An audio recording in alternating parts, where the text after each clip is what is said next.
Chivalry of a Failed Knight, Volume 13. Riku Misora. Interlude, Bad News. The capital of Vermilion, Flurberg. Right now, the Central Park was blindingly radiant with light. It's all about a bonfire that was completely enveloped in a bright flame. This bonfire was an important part of the traditional state funeral of Vermilion. Under this blinding light, people who remained in the Empire even after the order to evacuate from the League, and the Imperial Palace feasted and paid tribute to the dead soldiers who died in the Battle of Chaldea, defending their homeland from Cledland's army. Of course, Stella Vermilion, the princess of this country, was also present at this funeral. "Millie, what is it?" "This is a popular Japanese dish, takoyaki." "Oh, a popular Japanese dish. Isn't that a stranger about to hatch?" It is very strange to hear such things from a person who was not shocked by the look of Stargazy's Cake 1. One Stargazy pie, a pie of baked sardines. It looks unusual, you can Google it. Our world is so diverse. What a shame. Who prepared this alien egg? Came the indignant voice of Stella, who, studying in the homeland of her beloved boyfriend, saw how this dish should really look like. The inhabitants of Vermilion have never seen takoyaki live. Therefore, they prepared this dish based on the information received from Stella while she lived in Japan. "I ate them in Osaka, where the 7-Star Sword Art Festival was held. But they looked very different. Nothing should stick out of takoyaki. Why did you put a whole octopus in them?" So we were right when we thought it looked very strange. Although, it would be funny if one of the popular Japanese dishes would look somehow. Tentacles. Octopus tentacles should not stick out of takoyaki. Stella, pointing out a mistake in making this dish, sighed heavily. Although she ate takoyaki once in her life, at heart she was uncomfortable with the residents of Kansai, whose recipe for a wonderful dish was misunderstood. Now that the situation has cleared up a bit, a logical question arose. What should they do with these monster eggs? "I don't think I want to eat this." The dish just lay on the plate. But the numerous tentacles that stick out in all directions from the dough did not add appetite to the dish. Stella did not want to throw away food that had already been cooked, but her hands did not want to move to that plate. And while she hesitated, "Oh, Stella-chan, you won't eat it, right? Then I'll eat it myself." Nene-sensei. Nene Seikyo, suddenly appearing in front of her with a beer, took a monster egg from a plate. Tasty. Beer octopus, the best combination in this world. She likes this dish so much that she instantly eats everything from the plate. "Stella-chan, you missed the yummy." "Oh, this is Princess Yaksha, #1 in the Pacific." "Nyahahaha, yes it's me. Hey you, and you too, come here, let's drink, there is a lot of alcohol." Nene made a great impression on the inhabitants of Vermilion, so a huge crowd had already gathered around her. On the one hand, Stella was pleased that her sensei liked the food and drinks of Vermilion. But on the other hand, she was a little worried. "Nene-sensei, tomorrow we have the war with Cledland, so how can you drink so much?" Nene was one of the representatives of Vermilion in this war. Therefore, it would not be good if tomorrow she feels bad after the huge amount of alcohol drunk today. Stella tried to reason with her, but Nene, with a red face, sharply objected. "Don't worry about adults, baby. We adults have a well-developed sense of self-control. Therefore, there is no cause for concern." As she spoke all this speech, looking into the void. "Who are you talking to, Nene-sensei? Where you look, nobody is there." "Oh, it's Stella-chan. Sorry, there was a misunderstanding." Stella-chan, why are you 5? Everything is very bad." While Stella shouted at Nene, she laughed out loud at the whole park.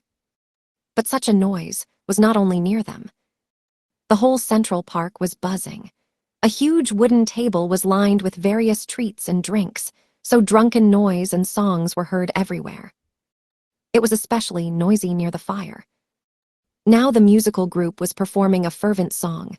People, having heard it, fell into rapture and started dancing. Ikki Kuragain, sitting all this time on the stairs at the exit of the park, smiled wryly. This is completely unlike a funeral. His words were just thoughts out loud. Do you think our funeral is strange, boy? A voice sounded behind him at the very beginning of the stairs.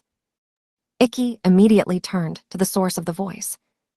Ajifu-san 1 Japanese letter, Chinese letter, Chinese letter, Japanese letter, Japanese letter, father-in-law. How dare you call me father-in-law? Behind Ikki was a middle-aged man with a lush, bright red beard. It was Sirius Vermilion, the father of Stella and the current king of the Vermilion Empire. After prolonged indignation on the topic, you have no reason to call me a father-in-law. He went down the stairs to Ikki, sat next to him, and continued to drink a strong drink right from the throat of the bottle. Breathing on Ikki with alcoholic vapors, he began his speech. This is our traditional state funeral. They originate from the moment when Vermilion gained its independence from the kingdom of Cledland. They say that very big fire was made that night, with which people wanted to express gratitude to all those who died in that war. According to rumors, the funeral was celebrated for 3 days and 3 nights without stopping. Ikki came to them from a foreign country, with his own traditions. The atmosphere of your funeral is fundamentally different from the funeral in Japan. We also honor the memory of the dead. The only difference is how to celebrate the funeral, with mourning or with fun. Even if someone is saddened here, he will still continue to drink and have fun. But what's the point of such fun? Otherwise, the soul of the dead will not find peace. It will be bad for the dead in the next world if they know that people close to them are very saddened by their deaths. That is why we light a big bonfire and have a lot of fun around it. This flame catches all our senses and carries high into the sky towards them. The happiness left behind for them. All residents of Vermilion believed that this kind of funeral was the best for all the dead. Despite all the strangeness of the unusual handling of the funeral. What a wonderful custom. Ikki Kuragain uttered his words from the heart. He did not intend to judge or compare the customs of his country and the Vermilion Empire. However, if he died, Ikki had no idea what would happen next. Nevertheless, he was definitely sure. I want people dear to me to always smile. Sirius, drinking all the alcohol from his bottle, decides to turn to Ikki again. His tone was very different from the previous calm. It seems you've been taking a lot of care of Stella lately. And, according to the Black Knight, it was only thanks to you that Stella gained new strength. What are you talking about? Inside himself, Ikki wanted to refute his words. Indeed, only thanks to her strong will, Stella was able to awaken and go beyond her borders, restoring her broken device along the way. However, if he says it out loud, Sirius will shout at him with the words, "You are too modest." But then you stopped Edelweiss, who wanted to save Stella from the fatal blow of Fu Ziyali. Bastard, do you have something to say in your defense? The tone of Sirius' voice changes abruptly. His bloodshot eyes begin to crackle with his fingers. Ikki's face instantly turned pale due to the murderous heat that his interlocutor began to radiate. He instinctively felt that Sirius intended to kill him. Hey, answer in the end. There was a misunderstanding. Misunderstanding. Yes, small. Sirius' reaction to Ikki after the story of the Black Knight is natural. Nothing will justify him before the fact that he stopped Edelweiss when she tried to save Stella from the deadly attack of Tauta. Pouring cold sweat, Ikki said, I regret. Immediately after this phrase, Sirius, bubbling from overwhelming anger, made a sharp attack with his fist in the direction of the guy. But Ikki decided not to shy. He was fully aware of the insanity of his act, but decided to just grit his teeth and take the blow of Sirius. For what he did then, Ikki must take all the damage. And Sirius' formidable fist stopped at the tip of Ikki's nose. Ajifu-san. Icky was surprised at what had happened. Sirius, carefully looking at him with his red eyes like Stella's, asked a question.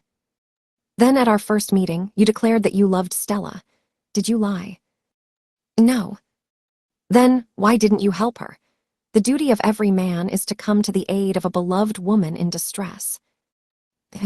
Icky felt that the situation had changed. Now Sirius was no longer as evil as a little earlier. He was just trying to better understand the person Icky Kuragain who was standing in front of him. For the first time, he showed the role of Stella's father. And he tried to more thoroughly understand the man whom his adored daughter had brought to them in the Empire. That is why Icky could not lie at that moment. It was because of my love for her that I did not come to her aid. And then in that battle, Stella was desperate for a reality that was trying hard to crush her inner ego. Everyone around saw her as a girl named Stella and wished that she gave up, didn't do anything rash and stayed safe. But she, despite all the pain and falls, wanted to stay for all the Crimson Princess. Icky was well acquainted with the difficulties, perhaps even better than anyone. That is why he could not help but believe in the Crimson Princess Stella Vermilion, who decided to go the hardest way possible. If then I stopped her, the very first feeling that we would have shared with her was a disappointment.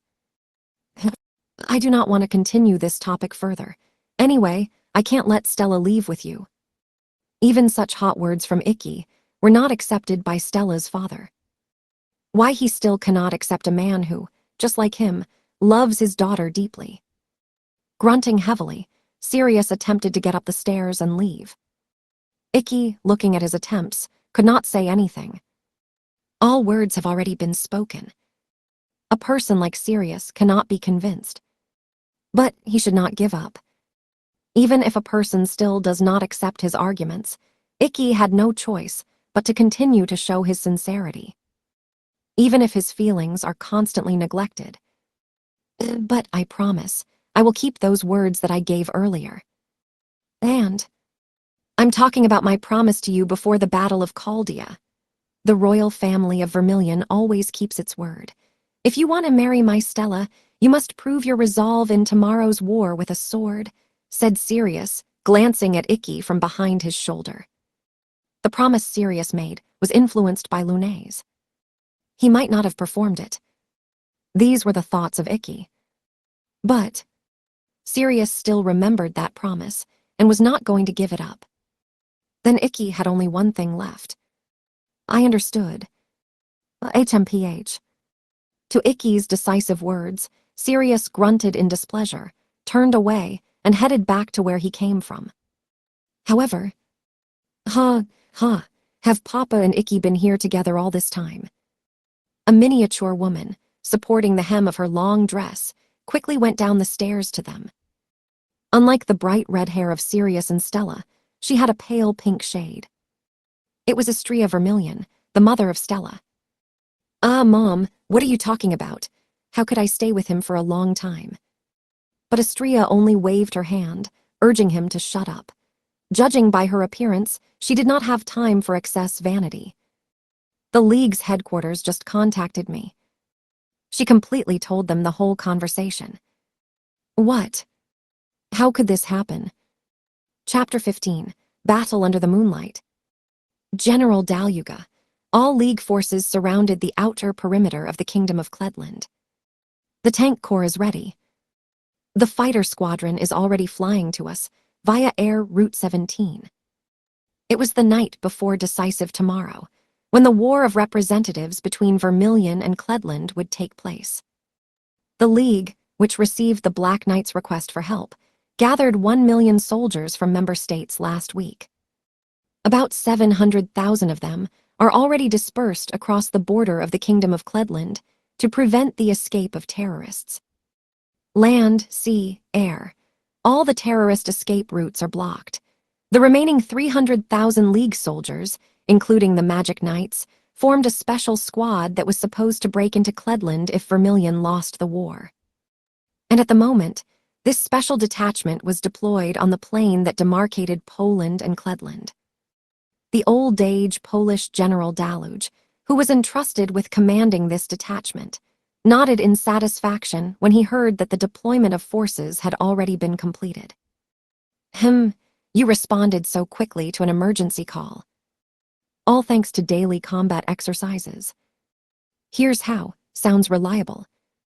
Nodding again, Daluj gave the following instructions. Smoking is allowed, but alcohol is prohibited. Eat only in advance agreed rations. Do not throw weapons, keep your eyes open, and be ready for battle. GHM, is the decisive war tomorrow? Right, is my order clear? Yes, SIR. Having received the order, the soldiers dispersed in all directions. Daluga, standing on a hill near the camp, watched the soldiers. 300,000 soldiers, of which 5,000 night magicians. Impressive numbers, General. Right, I will never again have the opportunity to lead such an incredible squad. Can Vermilion win? The Black Knight is one of the strongest night magicians, but on the side of the enemy, too, are not weaklings.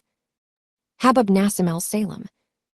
The name of this man was associated with a natural disaster in Europe. Besides him, there was also the King of Puppets. Everyone to be on the alert. The Black Knight took care of the backup plan and placed many knives all over Cledland. If Vermilion loses, she immediately applies the Divine Gates technique, and our entire squad teleports to the battlefield. We will crush the number of terrorists and destroy them. This is the plan of the winged Prime Minister. But the General, if we are called upon in the event of the defeat of Vermilion, why then should we stand so close at the Cledland border? Do we not violate the military rules of the League on non-interference in the war between the two member states? According to international rule, they have the right to self-defense. Now they stood on the threshold of the country and openly displayed aggression. Naturally, they violated the laws of the League. But I do not care. Daluga was in the right place at the right time. There are 300,000 of us, and there are only 4 terrorists. Naturally, the enemies want to avoid a direct collision with all the League forces. They agreed to play by our rules, so let them put up with us at the border. Now they need to be together in order to penetrate the territory of the enemy as soon as possible. Let Cledland even take advantage of the international self-defense rule. Therefore, we are here. So this is how it is. Good plan. And a voice echoed behind them and interrupted Daluj's speech. Loud but insinuating, as if the stars themselves were whispering from a distant horizon. Without a doubt, such a voice can only be achieved with the help of magic. The League army, under the command of the Daluj, instantly started up and began to look for the source of the voice. After a moment, one soldier cried out. He is there, on a hill, where the moon shines. The soldier pointed to a high hill, which was located on the side of Cledland. A man dressed in all black towered above them, illuminated by moonlight. A special squad that wants to neglect Cledland's international self-defense law, to burst in and crush the terrorists in number, spitting on the War of Representatives. Hee. A stranger growled, letting the wind blow his cloak. Despite the fact that he was far away from them, Daluga immediately found out who it was. It's a really good plan. Nassim al-Salem. It's definitely him. Far beyond their field of vision, the enemy was a kilometer away from them. The Daluj brought a megaphone to his mouth, which had been hanging around his neck all this time. With his help, he gave orders to the soldiers. Have you really come alone, the instigator of war? Nassim answered his question with a sarcastic voice, not hiding the mockery. Old man, do you see anyone else besides me? His loud voice echoed in the night. It was unlikely that he was using a megaphone like Daluj. He obviously used some special magical ability. Another amazing power of blazers. Nevertheless, Daluga was glad to have the opportunity to talk. He took his hand behind his back and waved to the soldiers, trying to keep his gesture invisible to Nassim. After that, he again turned to him. You're absolutely right. It was foolish to ask such a thing. What are you doing here? Like I'm a special envoy now. I brought you a message from the new Cledland government. My employer, the new king of Cledland, Johann Christoph von Kolbrand, is extremely unhappy that the League's troops have surrounded Cledland around the perimeter. Spectators should simply watch aside and not interfere. That is our ultimatum. We refuse. So you ignore our warning. You are in no position to dictate terms to us. Here is how. We won't leave anywhere, the instigator of war, said the Deluge, shrugging his shoulders. Turning to his armed forces, he decided to brag to Nassim. We are armed not only with rifles. The Air Force, the Armored Division, and the Night Magicians are ready for battle. In our hands are all kinds of weapons. The League took this situation seriously. We will not allow evil to do whatever it pleases. 4 people against 1 million League forces. Even if you defeat Vermilion, there is no way you can handle us. The only thing that awaits you in the near future is imminent death. You are a mercenary. I can rebuy you from the previous employer. Well, this is your last chance for salvation. General, what are you carrying? Dissatisfied soldiers shouted at Dalug, who openly wanted to recruit the enemy to their side with them. Their huge detachment consisted of soldiers of various nationalities. Therefore, the general's act, leading such huge troops, was extremely insane. But on the other hand, Nassim, stroking his beard, became interested in his words. Ho, interesting offer, and how much is Poland willing to pay me? Daluga's answer was instant. I was just dusting Habub's brains. And, at that very moment, a deafening roar shook the atmosphere above them. Fire. It was not a single shot. While the Daluga gained time by talking, the League's tank division was put on alert. Aiming at Nassim, an infinite number of shells were fired. Due to the fact that their enemy was far away from them, not all tanks had the ability to shoot at him. But even so, the number of tanks fired at Nassim reached 85 units. All of them attacked from their main guns. The volley was like a meteor shower rising in the night sky. And this rain from the shells fired with a loud roar, aimed at a specific goal. As soon as the first shells hit the target, Nassim, standing on a hill, disappeared under a puff of dust. But the fire did not stop. While there was still ammunition, the tank division did not stop firing at the target. And only after 3 minutes, when the reserve of Snayards began to come to an end. Stop shooting, shouted the commander of the tank division. After his command, the shooting stopped. The rumbling sound subsided, and only a breath of wind came to their ears. Looking at the epicenter of the shelling, everyone kept absolute silence. Everyone waited until the wind blew away the black dust clouds that rose after the mass attack. And when the dust curtain was dispelled, nothing left. Not only Nassim disappeared, but also the hill with the numerous vegetation on which he stood. Everything was destroyed and dead. Only the deserted desert remained after their attack. A direct hit on the target, General. We made it. Knights can use magic to defend themselves against bullets, but this is the maximum that they are capable of. Their bulletproof protection cannot withstand against a 20-pound 66.7 caliber projectile. Our shells are able to tear them into pieces of meat. But the General, Cledland is still a member of the League. Did we need to kill their messenger? Naturally, I will have problems, but this is a cheap price for killing Kabub.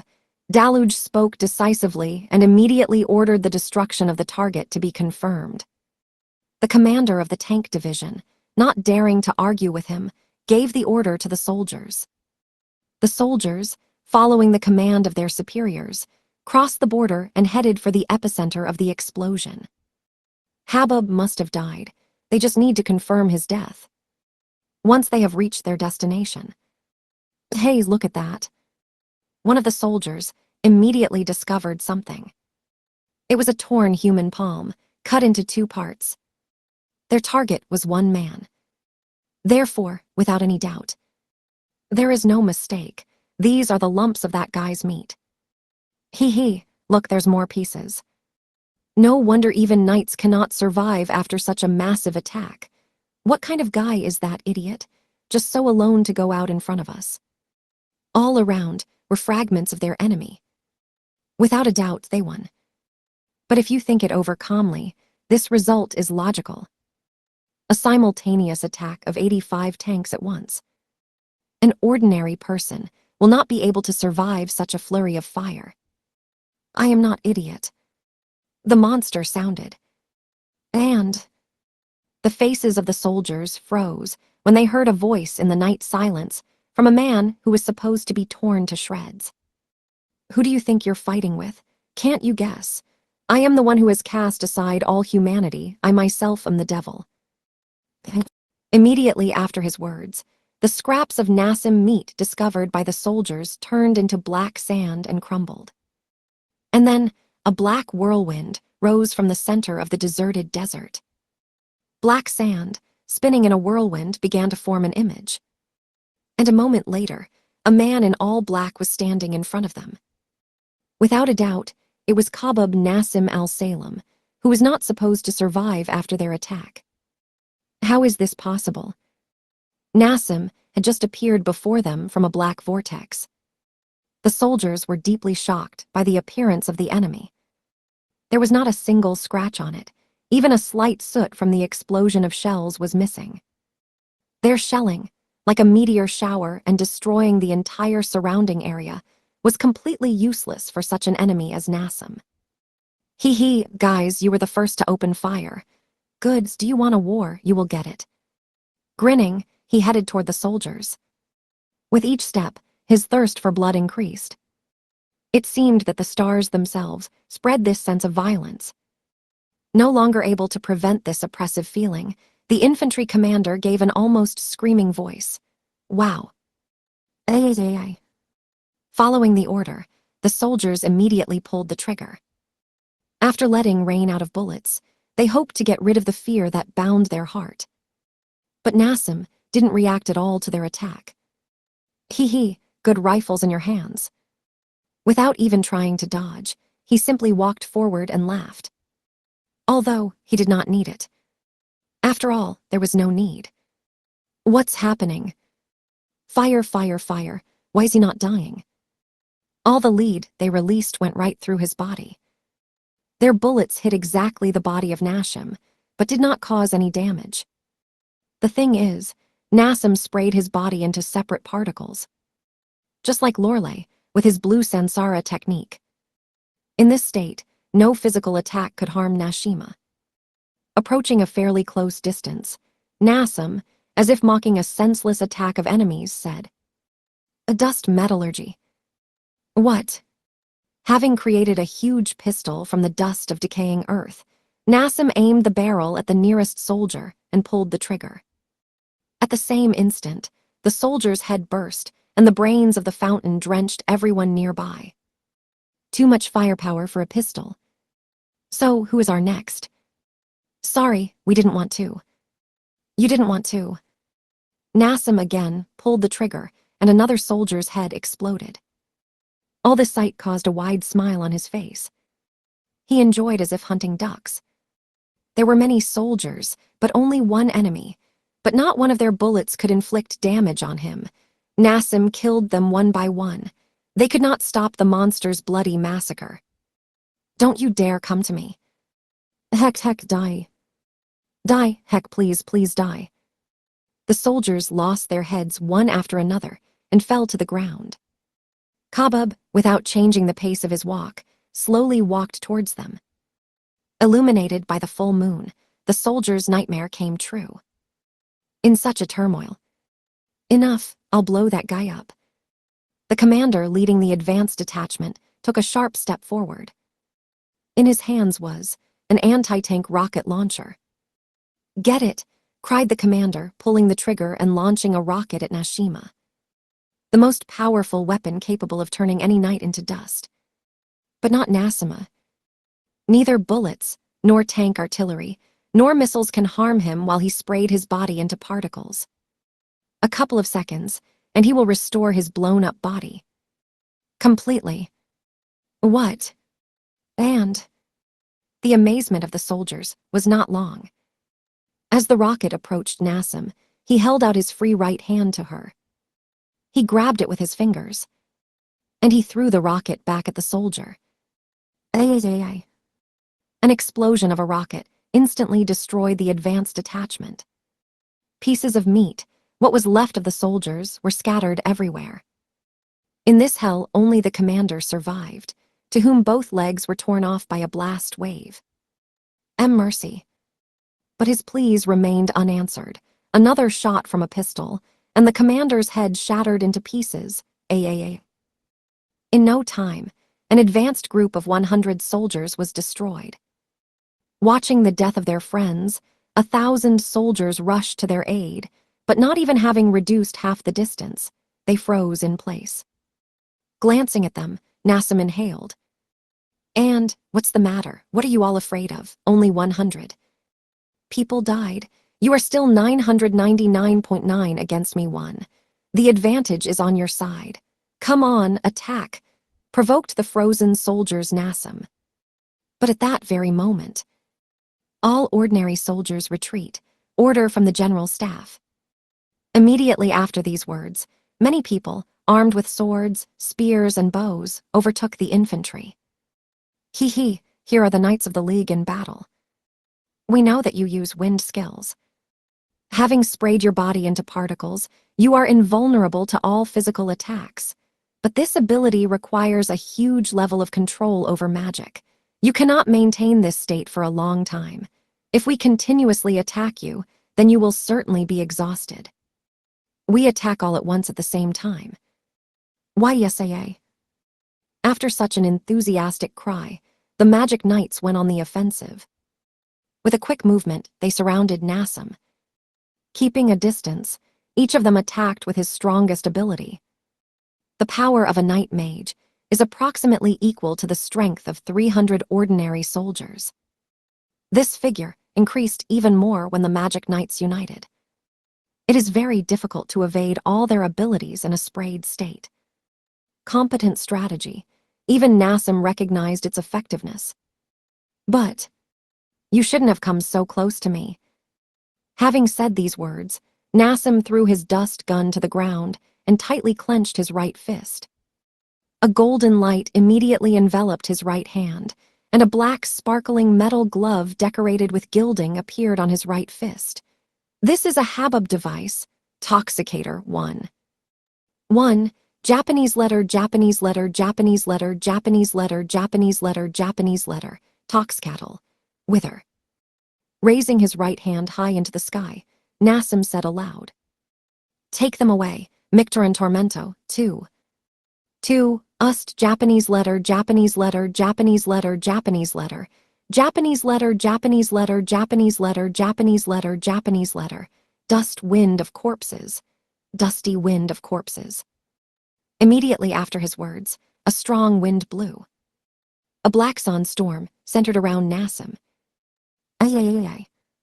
What is this sandstorm? It takes me off the ground. Help someone. The power of the storm was terrifying. Night magicians who attacked Nassim a little earlier, one after another, were carried away into the sky. Most of the night magicians skillfully used their abilities, so without any problems landed back on the ground. But unfortunately, not everyone was capable of this, so some knights crashed. All these deaths brought confusion to the squad. Heck, Commander, we can't get any closer to the enemy. Night magicians are absolutely powerless against the storm. Mictor and Tormento, which rose to the very sky. But the commander of the detachment of magic knights, shouted, "Calm down. If we cannot get close to him, then we need to attack from a great distance. General, command the tank division and fighter squadron to open fire on the enemy." Got it. General Daluge immediately accepted a request for help from the commander of the Magic Knights and gave the order. At the same moment, the regrouped tank division opened fire on the enemy. But this time, not only tanks entered the battle. Missile fighters and night magicians, casting long-range abilities such as fire and thunder, also joined the battle. But all their attempts again failed to harm Nashima. And artillery shells, missiles, long-range abilities of the knights. As soon as they touched the Mictoran Tormento storm, their flight path was distorted, and they exploded in completely different places. None of their attacks could reach Nassim. Moreover, the reflected shells and missiles flew back at the soldiers, instantly killing them. "Captain, everything is useless." What a stupid magical ability. Knight magicians began to get nervous more and more because of a sense of their own powerlessness. Nevertheless, their middle-aged red-haired captain, who was a veteran hero of past wars, was not discouraged. For his vast combat experience, he has seen a lot. "Don't be upset, things are good." He told his subordinates that the situation was under control. Their current battle is a battle of exhaustion. They need to continue to attack Nassim so that he quickly exhausted his strength and concentration. The fact that their enemy can split his body into separate particles exceeded all their expectations. But if he continues to use such a powerful ability, someday his magical powers will be exhausted, and we will kill him, so shoot. Let now not a single attack can hit Nassim. But do not despair. Keep your cool and keep on attacking. Follow your plan to the end. In such a difficult situation, this was the right decision. If only there wasn't one, but... Land. The commander of the night magicians was deeply mistaken about Nassim. "What's happening? My body is cracking." His miscalculations were first noticed by the magic knights surrounding Nassim. The first to fall was their commander, who bravely gave orders to the knights in front. His skin, having instantly lost youth, began to thin, wrinkle, and crack. Eyeballs, having lost their contents, turned into thin membranes. In fact, in the eyes of his subordinates, he was turning into a mummy. His body completely lost all the water. None of the knights knew that the real essence of Nassim's power was drought. Mictoran Tormento's ability, which protected Nashima from enemy attacks, was not a sandstorm. A sandstorm is a secondary event caused by a huge magical flow of Nashim's power. The real strength of Mictoran Tormento was to suck out all the liquid from the enemies, which could prevent it from fighting. The commander tried to warn the knights of danger, but it was too late. His throat made no sound, and he just crumbled into dust. This terrible phenomenon instantly spread to other knights. "What's happening? All of a sudden turn into sand." "This is all that black storm. She sucks all the surrounding moisture. If we try to come closer and attack the enemy, then we will instantly dry out. What should we do?" "Do not dare to approach him. Retreat to those places where its storm does not reach." "We can do nothing. If we want to save our lives, we urgently need to retreat.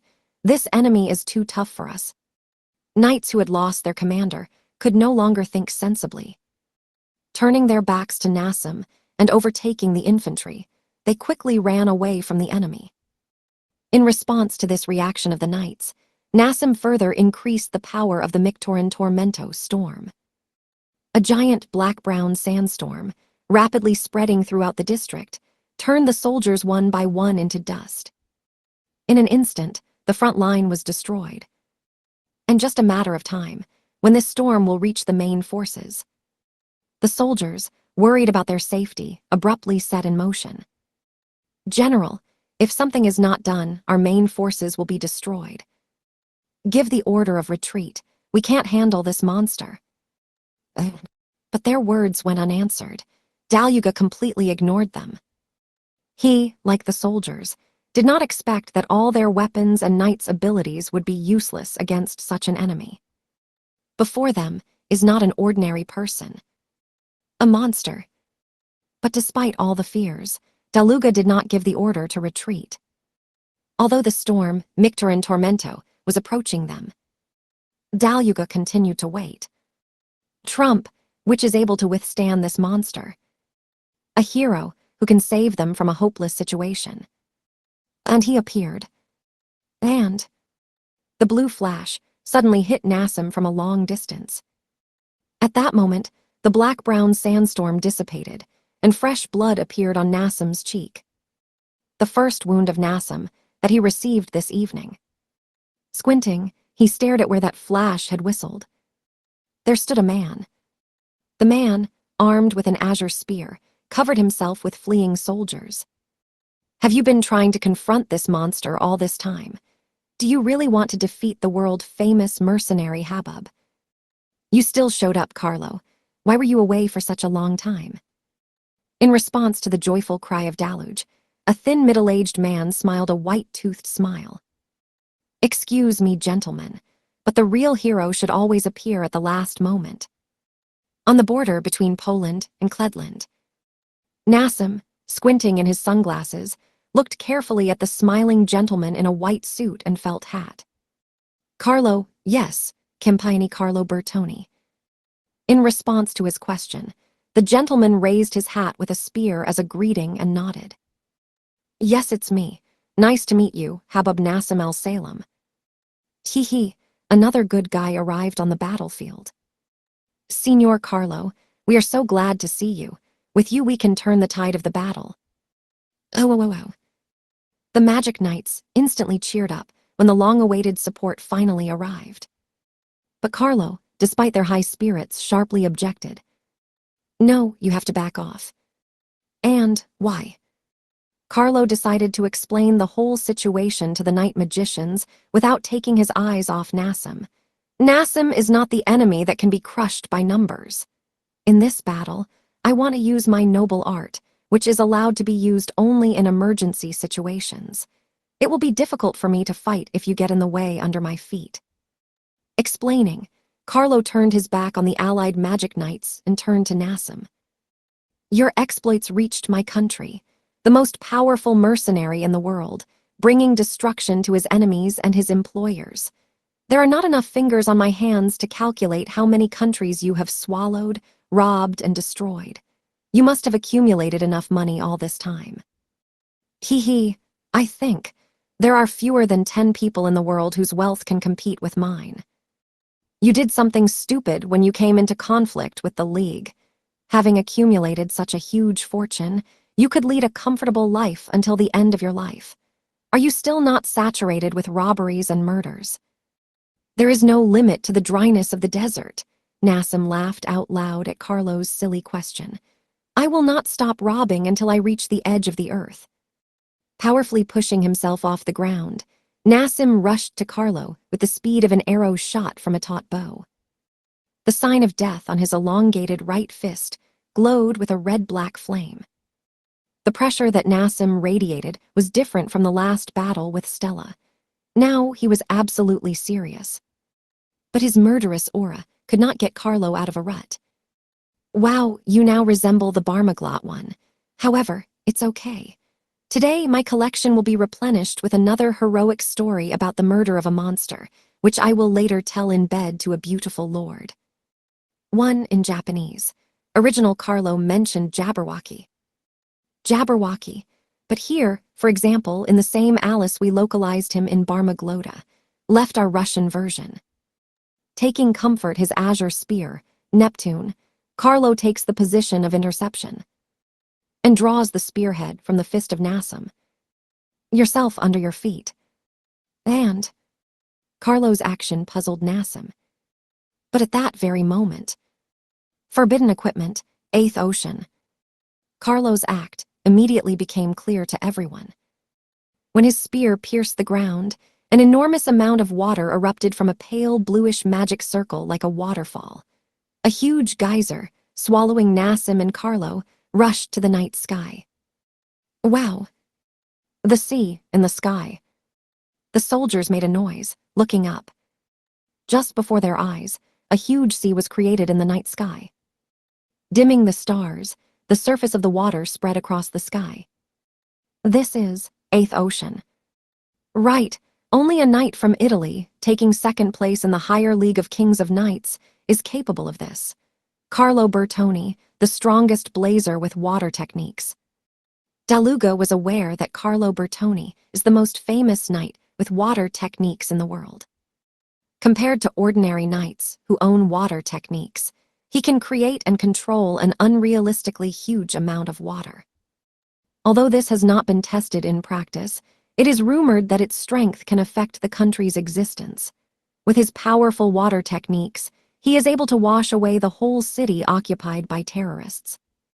Based on this, it is obvious that a ban was imposed on its strength.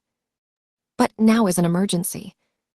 Like Princess Yaksha, who used the Hadu Tensei, Carlo was also allowed not to restrain herself in the fight against such an enemy. After all, he is the only one who is able to defeat Kabab. Carlo knew perfectly well that not one allied mage knight could help him in battle. Therefore, no need to save power. Use your most powerful technique at the beginning of the battle to seize the initiative and not give the enemy maneuver for a counterattack. The plan was a success. The Sea of Eighth Ocean, which spread to the sky, caught Nassim in a water trap. "I caught you. You are surrounded by a lot of water. You won't be able to use your tricky evasion techniques in sandstorms." No matter how enormously powerful the enemy is in front of him, desperate people are still. Piercing their heart, they will die. The bottomless sea and the night starry sky.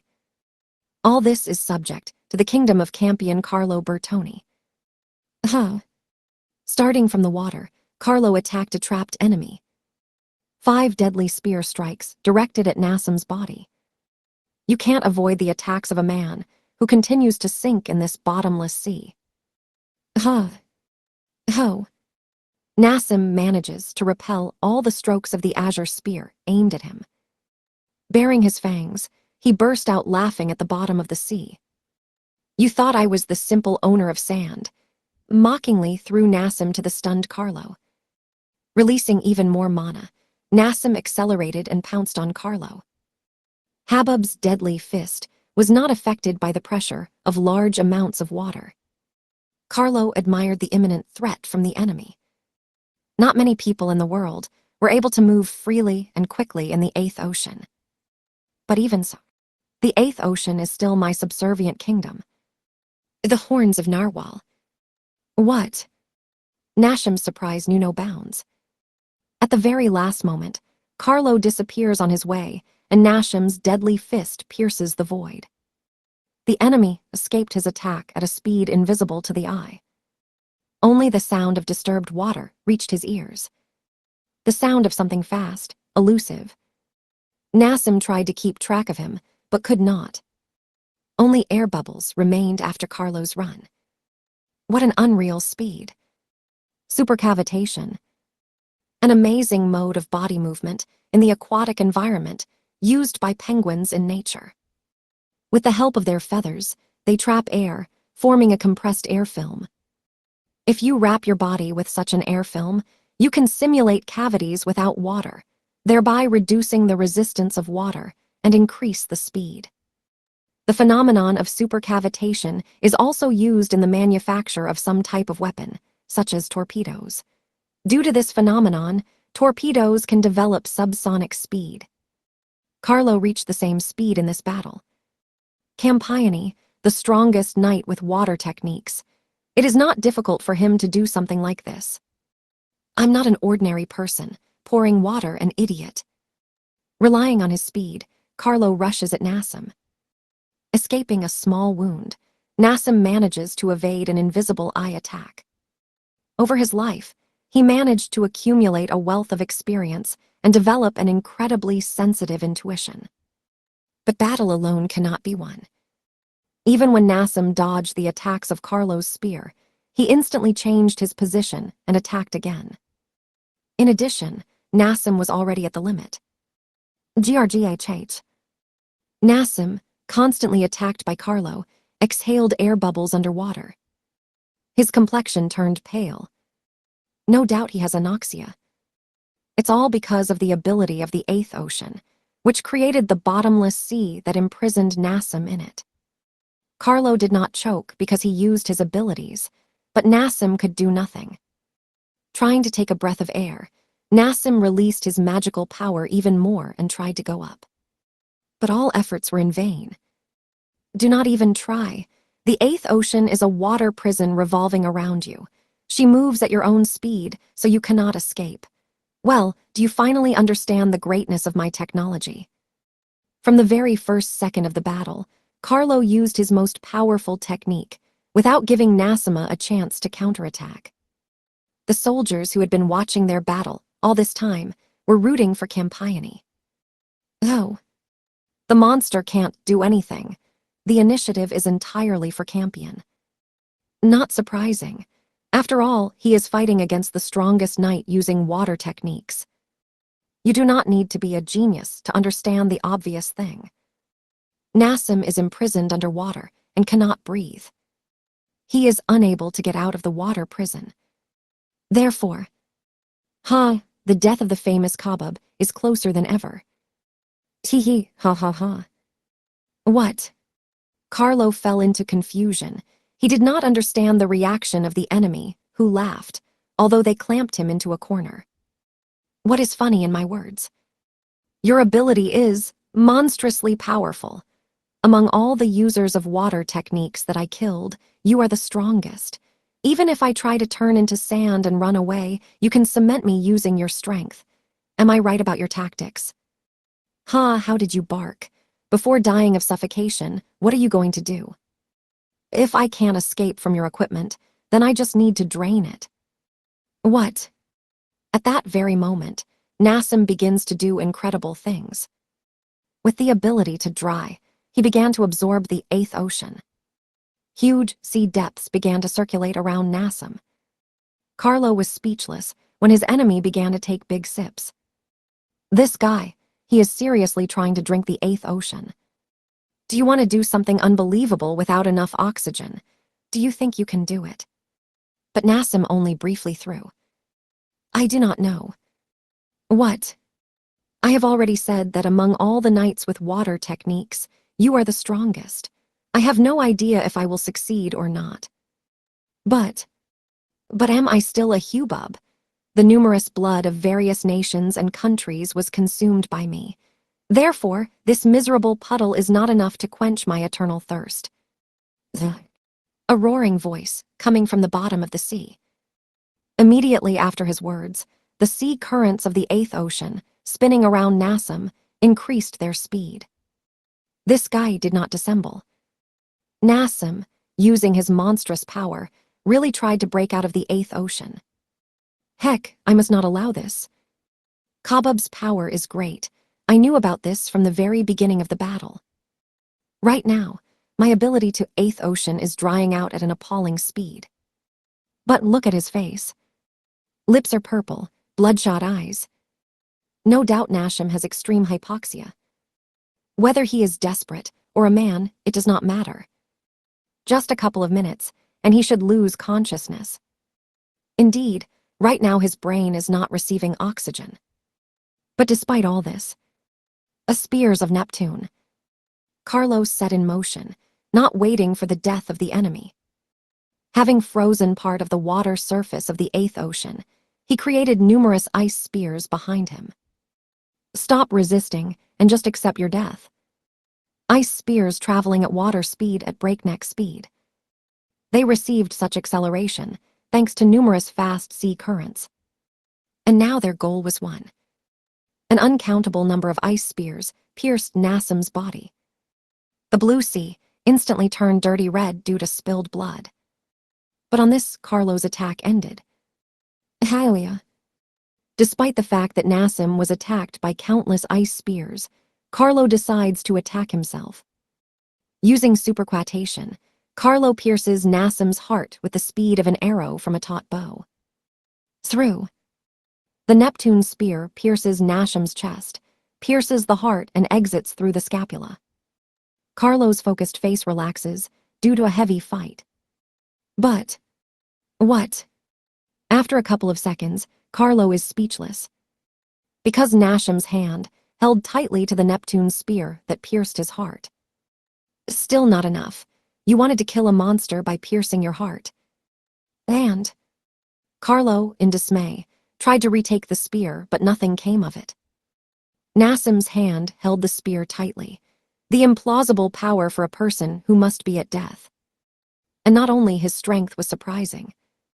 Dryness, Nasima knew no bounds. In addition to the eighth ocean, the countless ice spears that pierced it all were swiftly absorbed. The incredible size of the eighth ocean, which completely covered the night sky, turned into a shallow pond.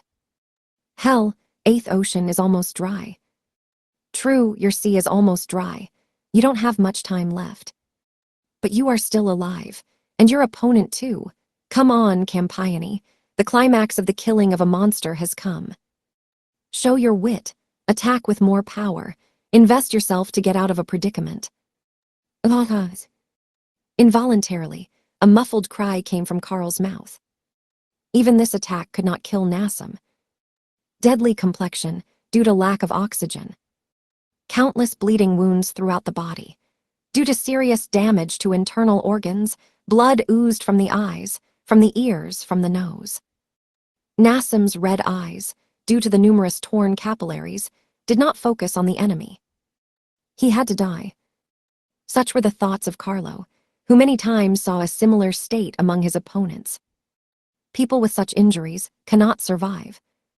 Even if in some way Nassim is still alive, he should not be able to move.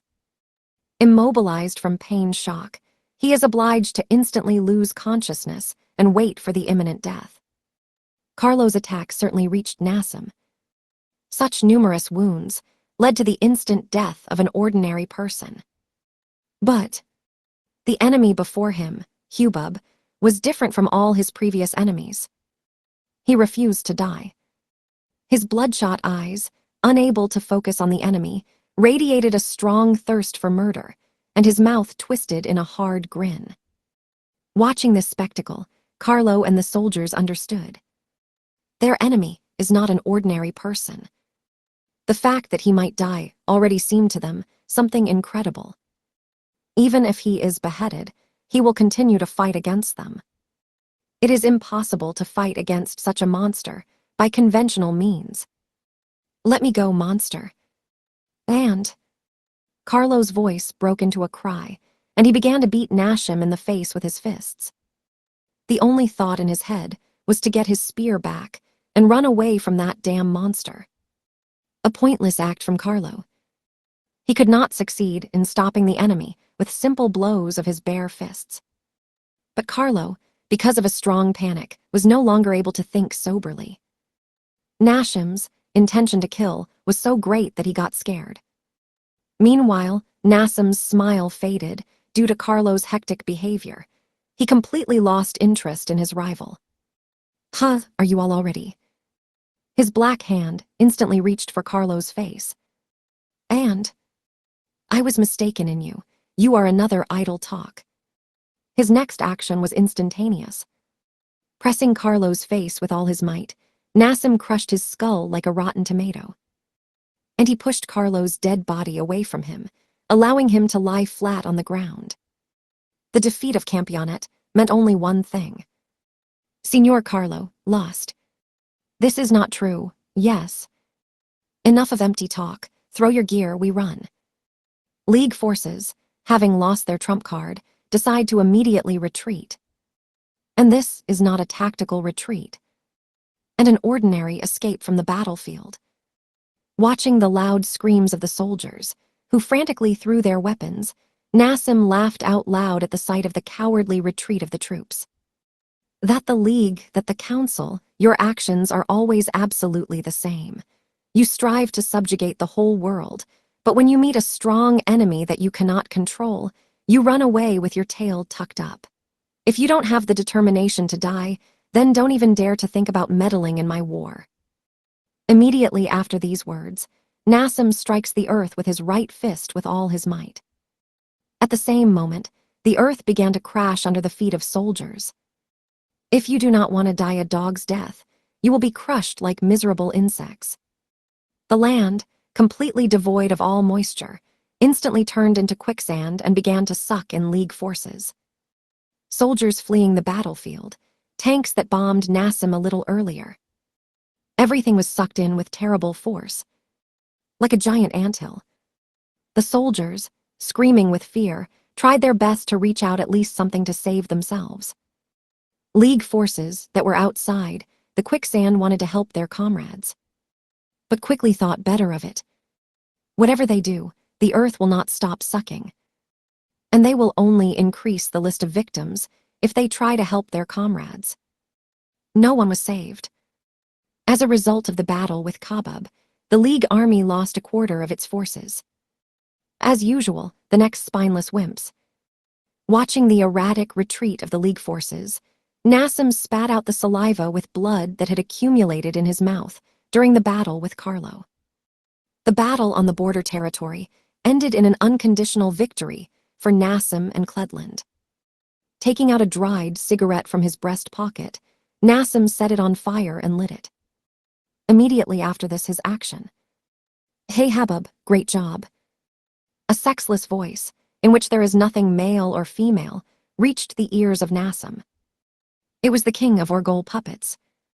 "When Campaigne appeared, I was not sure what would happen next, for your strength is approximately equal.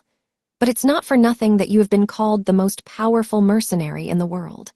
What a stupid misunderstanding that the reason we agreed to the War of Representatives was that we were afraid of the League's strength.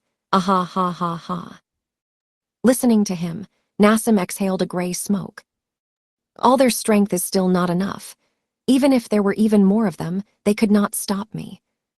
Ah ha ha, you're in your repertoire, but you still want to fight Princess Yaksha, right?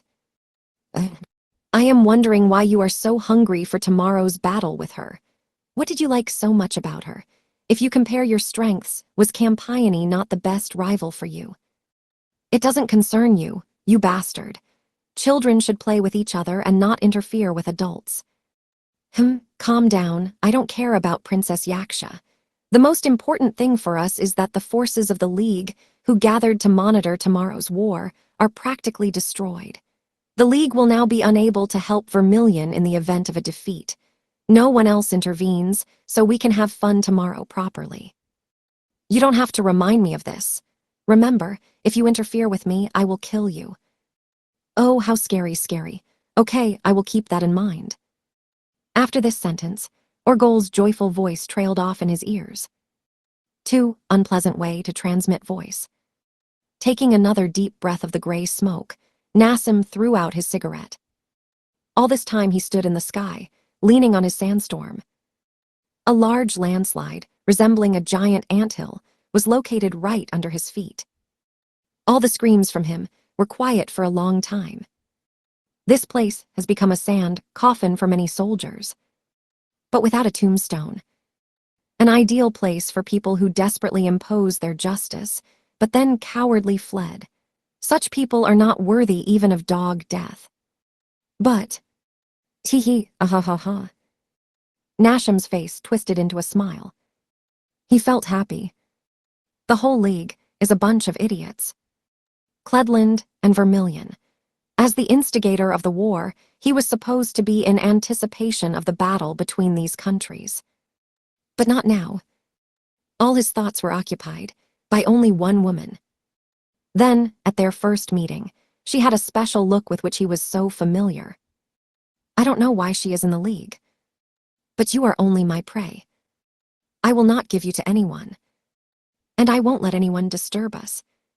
I will fuck you as you want, Princess Yaksha, so don't disappoint me. A couple of hours after the start of the state funeral of Vermilion. Late night sank into the city, thereby saying that it was time for the children to sleep. Drunken cries, songs, dances almost died down. But Stella continued to stand alone on the observation deck of the park. Her face was turned towards the distant horizon, where the kingdom of Cledland was located. Her eyes were closed as if she were praying. All this has been going on for several minutes. When, finally, she opened her eyes, someone's voice, as if waiting for something, called her. Hey, Stella. Icky.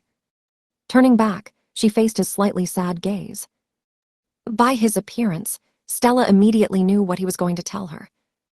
Icky, reading from her expression that she is already in the know, said, So you already know about the unpleasant history of the League? Yes. Stella nodded. Dandelion had previously told her about this sad news. A special league squad of 300,000 people clashed with Hubub on the border between Poland and Kledland. The enemies didn't like the League's troops taking Kledland's border into the ring, and a massacre occurred. As a result of this battle, the entire special detachment was destroyed. Thereby the League lost a quarter of all its forces. Therefore, Stella prayed for the souls of all the dead soldiers. Besides 300,000 soldiers, this terrible man also killed Campione.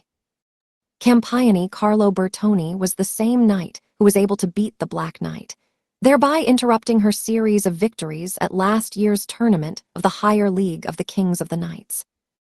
He was the strongest blazer with water technicians in the world. This seemed to give him an advantage in the battle with Nassim, who controlled dust and sand.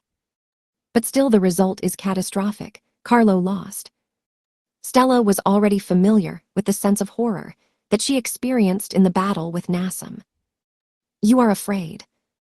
I asked Icky from Stella, who had previously experienced all the horror of their enemy. He was worried that Stella could again fall into the trap of fear before Nassim. But, if you ask my past, I answered yes. Stella shook her head. Of course, Nassim still possessed a monstrous power that far exceeded it. But even if this was taken for reality, Stella did not think that she would lose to him again. Our enemy is strong, but the Crimson Princess, defending her beloved people, is even stronger. You will see how I turn them all into embers. Stella no longer doubted. Her stronger ego wanted to live and defeat everyone. She was able to find herself and resolve all issues in the fight against Tout. Listening to Stella's warm words, Icky smiled with relief. This fighting spirit is to my liking. On our side are Seikyo-sensei and Ascarid-san. You also have me.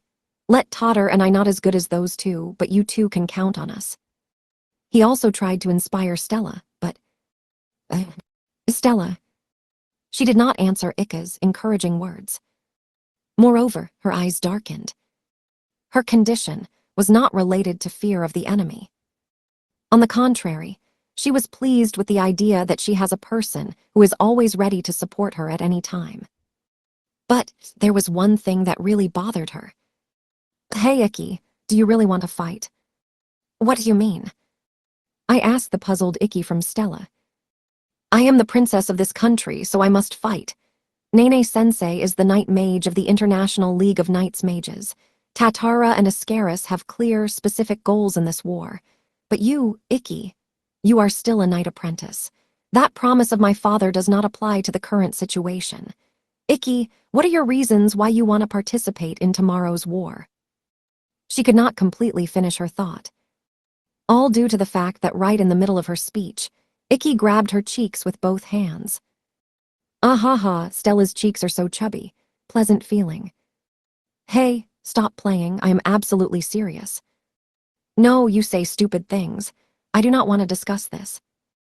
Icky immediately rejected her words. Think not a lot. If Japan were in the same situation as Vermilion, could Stella escape? Of course not. So I can't. You say that I have no reason. What nonsense. This is the home of my precious lover and her family. This alone makes me raise my sword. At Icky's arguments, Stella looked down and said nothing. He is absolutely right. If she was in the position of Icky, she also certainly chose the option of fighting. There's no reason to talk about such stupid things. But she could not help but say, "I'm scared. And I'm scared of the thought that something might happen to you, Icky, and you will die. Tomorrow they are waiting for a real war with real enemies. This is not a tournament where every battle clearly follows the rules." She wanted Icky to help her native empire of Vermilion. Stella never managed to beat Icky. Therefore, she had no doubt about his abilities. But still, she could not get rid of bad thoughts. Stella understood that her fear did not lend itself to logic. But these thoughts still made her very nervous. Suddenly, Icky. Icky put his hands on her trembling shoulders and gained. Stroking her hair, he said, I'm sorry that you worry so much about me. In this war, I want to fight not only for the sake of Stella's hometown, and not for your father to recognize me. I just sincerely want to protect your home. Therefore, I promise I will not lose to anyone or die. After all, if I die, I can't be with my beloved Stella. I hate the idea that anyone other than me can hug Stella, so I won't die and save this place for us. He asks to believe his words. Stella Vermilion, what a cowardly woman you are. Fear of losing a loved one. Icky also knew this feeling. Then, in the battle with Tout, no one believed in her victory. Except for Icky. And now he asks from Stella himself too. She was ashamed. But hugs alone are not enough. I need guarantees, said Stella, looking down at Icky. What guarantees did she speak of? Even Stella herself did not know. Her words were meaningless. But she just wanted her lover, standing in front of her, to pamper her a little. She will no longer show anyone a miserable version of herself. After all, she is the Crimson Princess, who wants to be cool for everyone. But now in front of Icky, she wanted to feel like a little spoiled child. Oh good, there is nothing to be done. Yeah. She loved Icky, who accepted her for who she was. After that, their lips touched, causing all trembling and fears to disappear. Everything around them is shrouded in warm emotions. It was Icky who gave her emotions that Stella had not previously known before traveling to Japan. If you think about it, she got a lot of things from him.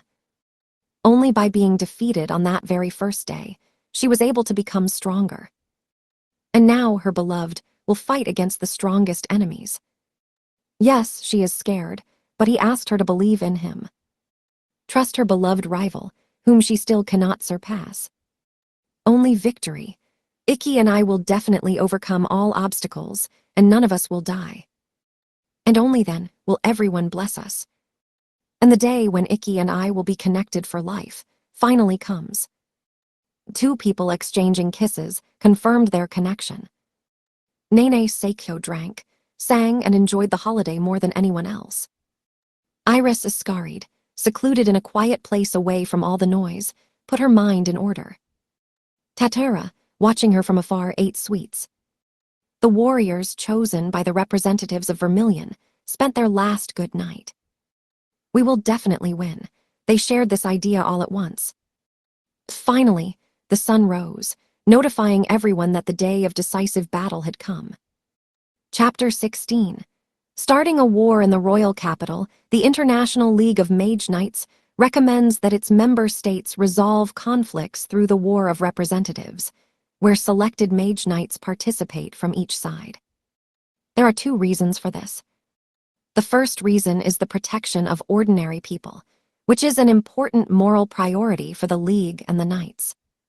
The second is to prevent the intrigues of the authorities due to differences in national power, which could jeopardize a sense of solidarity in the League. As a result, small member states can assist each other in confronting large member states. But there was another reason. Financial. The League sold the broadcast rights, thereby pleasing the people with ideas, and acted as a sponsor of the war between the two member states. Money earned in this way was an important source of income for the League. It was good for both sides. Revenues from box office, after deducting interest, will be paid to both parties, regardless of the outcome of the battle. Therefore, the war between member states has always been carried out as a representation. And the war between Vermilion and Cledland was no different from this. Heee, bastards in front of the TV, long time no see. How are you? Surely you are eating now, and talk about what kind of vulgarism this type carries. I am the hottest commentator on the Major League of Kings of the Knights Boomer. And yes, I'm the same commentator who was removed from the scene after saying about the asshole by the Association of Parents and Teachers. The battlefield was the capital of Cledland, Lucerne. And right now, against the backdrop of scarlet sunset, a helicopter flew. Inside him was a commentator who had broadcasting rights. Today, the one whom you have not heard for so long will be broadcasting a war between Vermilion and Cledland, which has recently become very dangerous. Oh, do you know why I was fired? Because it turns out that same woman Rakachi with a bust of 102. CM is better than me, but now no one dared to volunteer at this dangerous event, so come to terms with my broadcasting and just give up. Yes, this time the war is really dangerous. You bastards must have heard that once every few years, Vermilion and Cledland started a war over the ownership of gas fields. But today their battle will not be like a sporting event. The new king of the Kingdom of Cledland, Johann Christoph von Kolbrand, killed the previous king, his father, and declared a real war that puts the existence of both nations at stake. Crazy. In addition, the new Cledland government has recruited terrorists, including the famous Habub. Just look at the faces of those crazy guys. After his heated speech, the commentator leaned out of the helicopter a little and waved his hand. Having received the command, countless drones turned their cameras towards the roof of the royal palace, located in the center of Lucerne. The image broadcast by drones to the whole world showed 5 figures standing on the roof. It was the Cledland team. God damn it, among them, no one has honest eyes. Even when I made a living commenting on underground battles after I was fired from the higher League of Kings of Knights, I never saw people with such cancerous eyes. Even I refuse to root for these shit. I can't wait for the good Empire of Vermilion to super discriminate against Cledland. Well, let me introduce the heroes whose iron fist of justice reaches these bastards. 1. I have no idea what the author wanted to say. After his words, the drones instantly flew up to the entrance to the castle city. They transmitted a picture of the huge front gate, which were preserved as a cultural heritage. Vermilion's team stood in front of them. You are all familiar with the first. This is the second princess of the Vermilion Empire, Crimson Princess Stella Vermilion. One stroke of her great sword can destroy the mountains and drain the seas. A great knight with dragon power. She is the strongest military unit of her empire, Vermilion, so she immediately rushed to defend her home. Let me remind those bastards that they are not trampled by the tiger, but by the mythical dragon monster. Right now, her face was broadcasted to the whole world. There was not a drop of innocence in her serious gaze directed at the royal palace. It was the face of a warrior fully prepared for battle. Ignoring the royal evacuation order issued by Lunais, all the inhabitants of Vermilion watched Stella from a gigantic monitor installed in the central park. Stella-chan, I completely trust my life to you. No matter how I was clamped by other people, I will not stop watching your battle. We will fight with you to the end. Just do it. People screamed loudly, trying to convey all their feelings through the monitor. Meanwhile, the drone showed the next fighter. The next participant is a woman in a bright red kimono. She does not need any introduction, because everyone knows the knight, who occupies 3rd place in the A-Rank League, Princess Yaksha Nene Seikyo.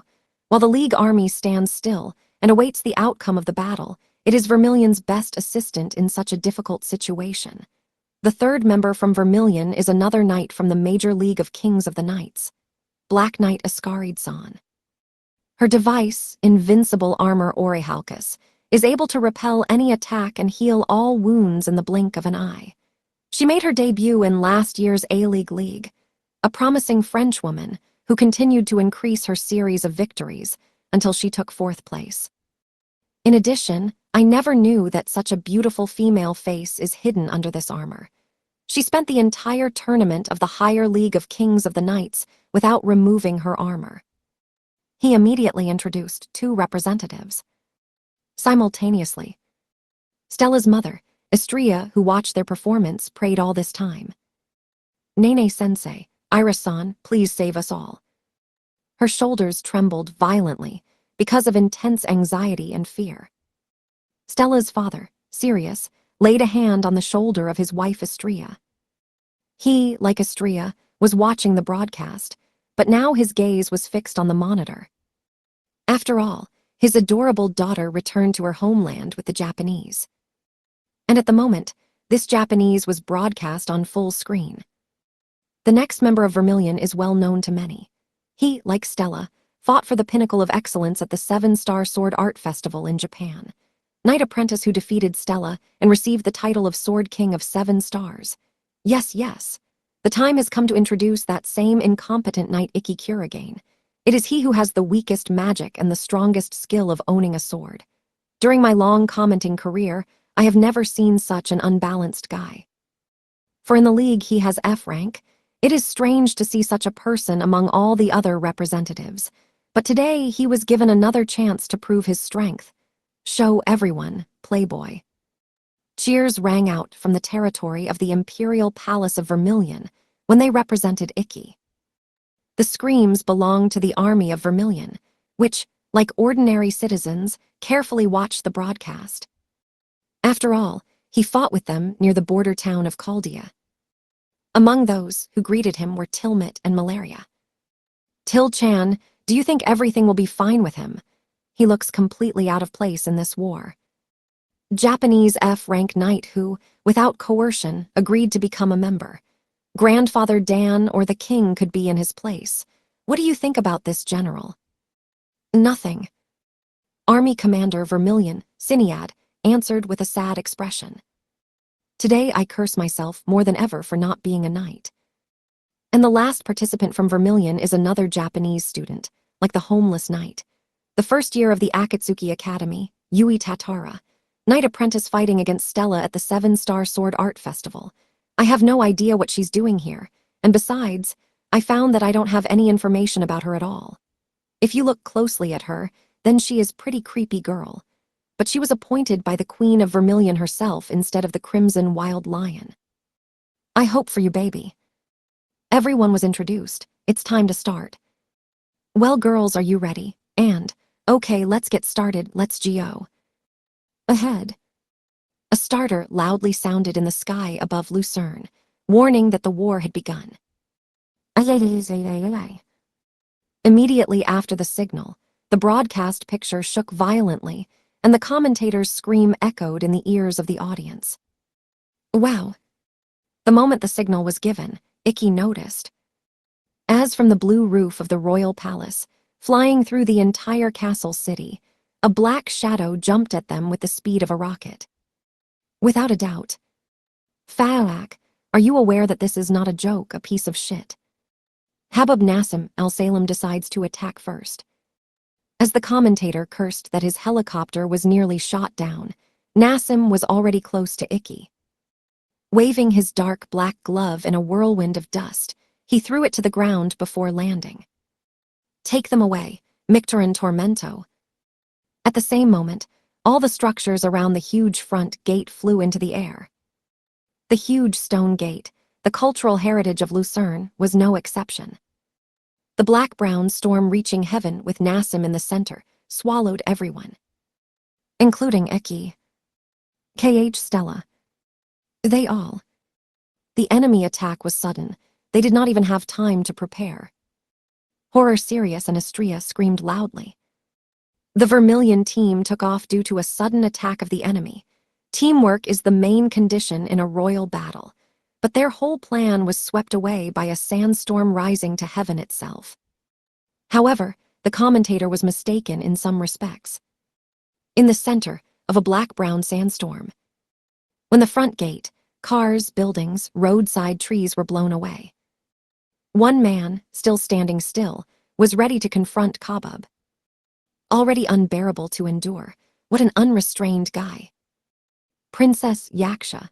Princess Yaksha manages to stay on the ground in a sandstorm. Why don't we play then? In the center of the storm, which demolished the huge gate like a sheet of paper, Nene removed the Beniro Ajaha iron fan from the sleeve of the kimono one. One Chinese letter, Chinese letter, Chinese letter, Chinese letter, Beniro Ajaha, crimson swallowtail butterfly, scarlet sailboat. With delight, Nassim bared his teeth. I stayed on my feet thanks to gravity. Commendable. You did not allow the whirlwind to blow itself away, unlike other garbage. That is my ability. Immediately after her words, she hit the asphalt with the crossbar of her Tengugeta shoe. At the same moment, The gravity of the entire nearby area increased dramatically, as if the sky itself had collapsed and crushed the territory with its weight. It was Nene's technique, Jibakyujin, 1. One Chinese letter, Chinese letter, Chinese letter, earthbind formation, earth retention formation. With a thud, the land on which Nassim stood began to sag. Indeed, the pressure acting on the territory was 100 times higher than the gravitational force of the Earth. Even when Nene repelled the Akatsuki Academy attack, the pressure was 10 times less than now. But, despite such monstrous pressure, Kabub did not even raise an eyebrow. He just punched his chest. Pressure that can crush anyone like a frog, but it's too insignificant for the two of us. The kids went home. Now nothing will hurt us. It's time for adult games. Having exchanged pleasantries, they simultaneously took a step towards each other. The confrontation between the two desperate has begun. At each collision of an iron fan and a glove, enormous magical power spread in all directions in the form of black shock waves. The destruction during their attacks could not be compared with tornadoes or gravitational waves. This is a fight. Oh my God. The shock waves are so strong that drones can't get close to them. Due to the fact that the light does not penetrate through their black veil, cameras cannot capture their battle in any way. This is not a battle between people. This is the apocalypse. The strong magic of both sides brought only destruction. The battlefield at the front gate of Lucerne shone with black light. Because of this, the cameras were not even able to capture their battle. Meanwhile, the other 4 members of the Vermilion team, using Nassim's Mictoran Tormento technique, were raised to a height of 1,500 meters. Crimson Princess Stella Vermilion was the first to respond. Dragon wings. Oh, due to the confrontation of monsters, we completely forgot about the other participants. Stella-chan, from the Vermilion team blown away by the wind, invokes her fiery wings and levels her body. Once again, she confirms the versatility of her techniques. Waving its wings, she stopped the fall and immediately set about searching for the mediocre Knight Ikki Kurigane, who, like her, was carried away by the wind. Tatara will be able to prevent her fall, using the ability to reflection, and Ascaris has an invincible armor. Therefore, you cannot worry about them. But Ikka has nothing of the kind. If he crashes to the ground from such a great height, instant death will not keep you waiting. She simply must save him. Ikki. Soon, she notices him, rapidly falling from the sky. Frantically flapping its wings, Stella accelerates to save him. But at the same moment, a golden radiance blinds her from the side. Too early for sunrise. The big circus. The new King Johan attacks Stella-chan when she tried to help the wingless Knightless Knight, the noble art Big Circus, used by his device, Golden Chariot. The battle conditions are not important for this technique. It is equally effective on land, water, and air. Johan, riding a golden warhorse from the roof of the royal palace, attacked Stella. Stella manages to repel a strongly accelerated spear of the enemy with his levitine device. However, the further way of saving Ikki is now closed to her. Johan. Angry that she was blocked off, Stella cast an angry glance at Johan. But Johan did not react to her words. Being a puppet of the King of Puppets, there was not a single emotion in his eyes. Absolutely empty eyes, without the sparkle of life. They did not even reflect Stella in front of him. As if in front of her was not her good friend, but just a miserable copy. Tilde. Stella ached in her chest when she saw what had become of her childhood friend. She instantly realized what she should do. Right, Ikki is not the kind of person who needs protection. Even if she doesn't help him, I'm sure he himself will be able to cope with such a situation on his own. Stella understood his power better than anyone in the world. He is not the one to be protected. And the one who needs her protection right now is facing her. Please, save Johan. I will stop you no matter what it costs me, Johannek. I'll bring you back to Lune Zane. Her sister first looked so depressed. She has always been reliable and independent, but this time she asked Stella for help. I must fulfill her request. Having decided everything for herself, Stella ejected thoughts of saving Ika from her head and focused on the battle with Johan. Stella Chan refuses to save the mediocre knight. Right now she is in a fight with the new king Johan. In the skies above Lucerne, a crimson and golden shooting star collide. But their battle will not save the mediocre knight. Falling upside down, it will crash in the near future. Hey, can anyone help him? Hearing the commentator's voice, Ikki Kuragain smiled bitterly. Not good at all. He fell too fast. In the Battle of Chaldea, when BB hit him, he managed to weaken the blow with rifts on the ground. But now he is flying vertically down. He could try to untie the tape from the Intetsu hilt and hook on something with this makeshift hook. Something like this saved his life when he fell from the top of Edelberg. But unfortunately, under it was an empty Lucerne highway. There were no buildings nearby to catch on with Intetsu. The magic knights in his situation would try to reduce the damage of the fall by magic, but Ikki was not capable of this. His magical power is too weak to slow down a fall from that height. If he falls, he will certainly break. No chance. Pretty desperate situation. God, and what should I do? In such a difficult situation, Ikki could not think of anything worthwhile.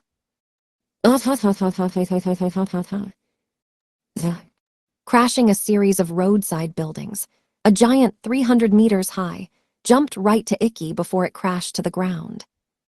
Jaiharia.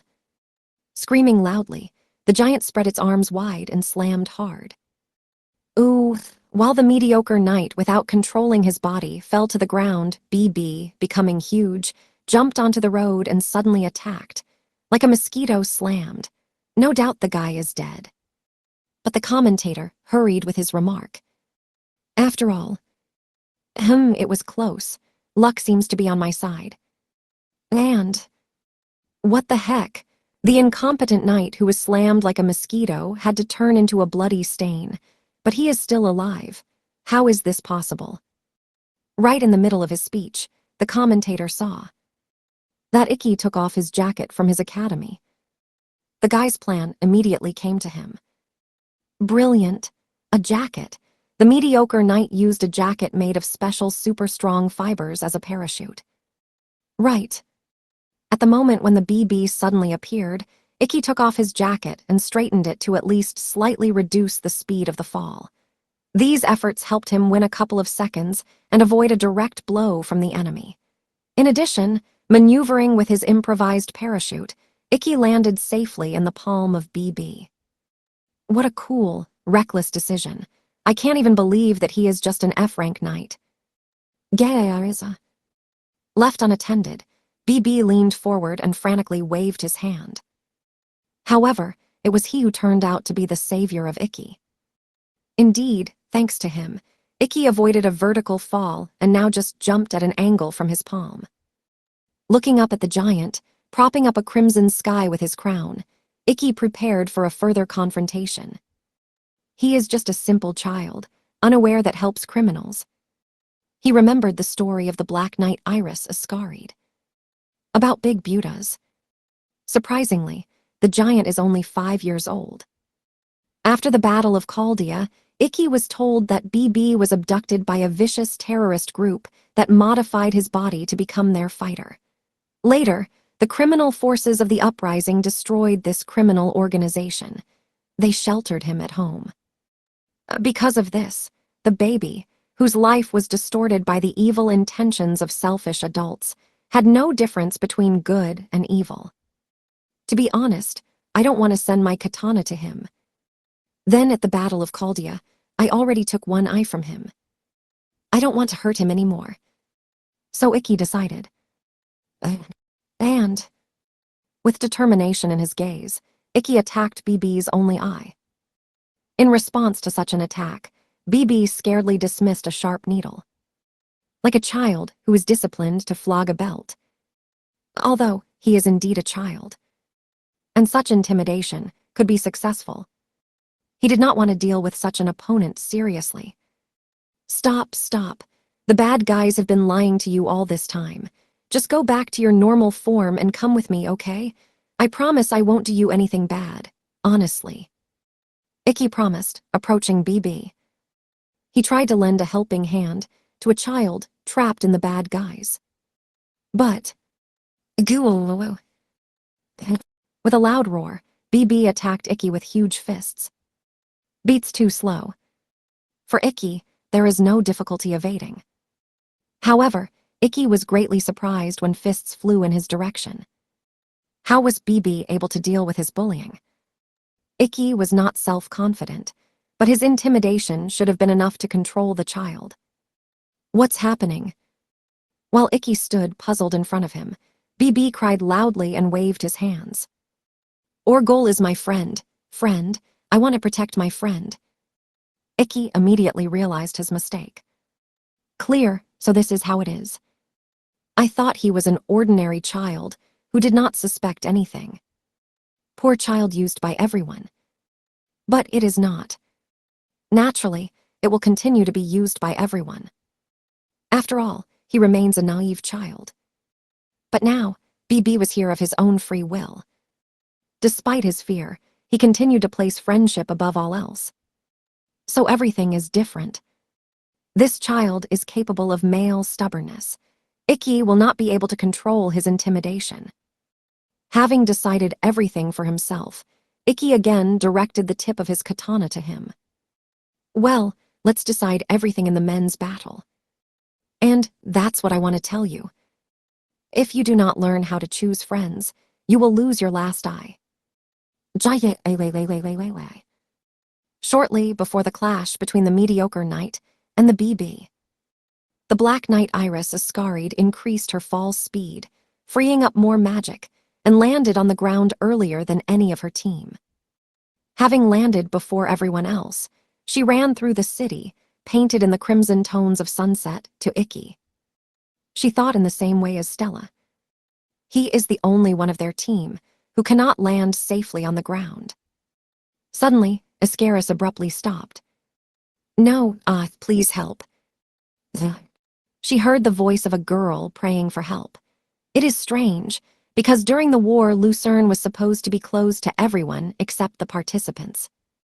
Therefore, Ascaried stopped and began to look around in search of people who remained in the city. The place where she stayed was a quiet residential area. Thanks to this, Ascaris quickly discovered the source of the voice. Stop, Oni-chan. It hurts, don't cut it, don't take Michelle by the finger.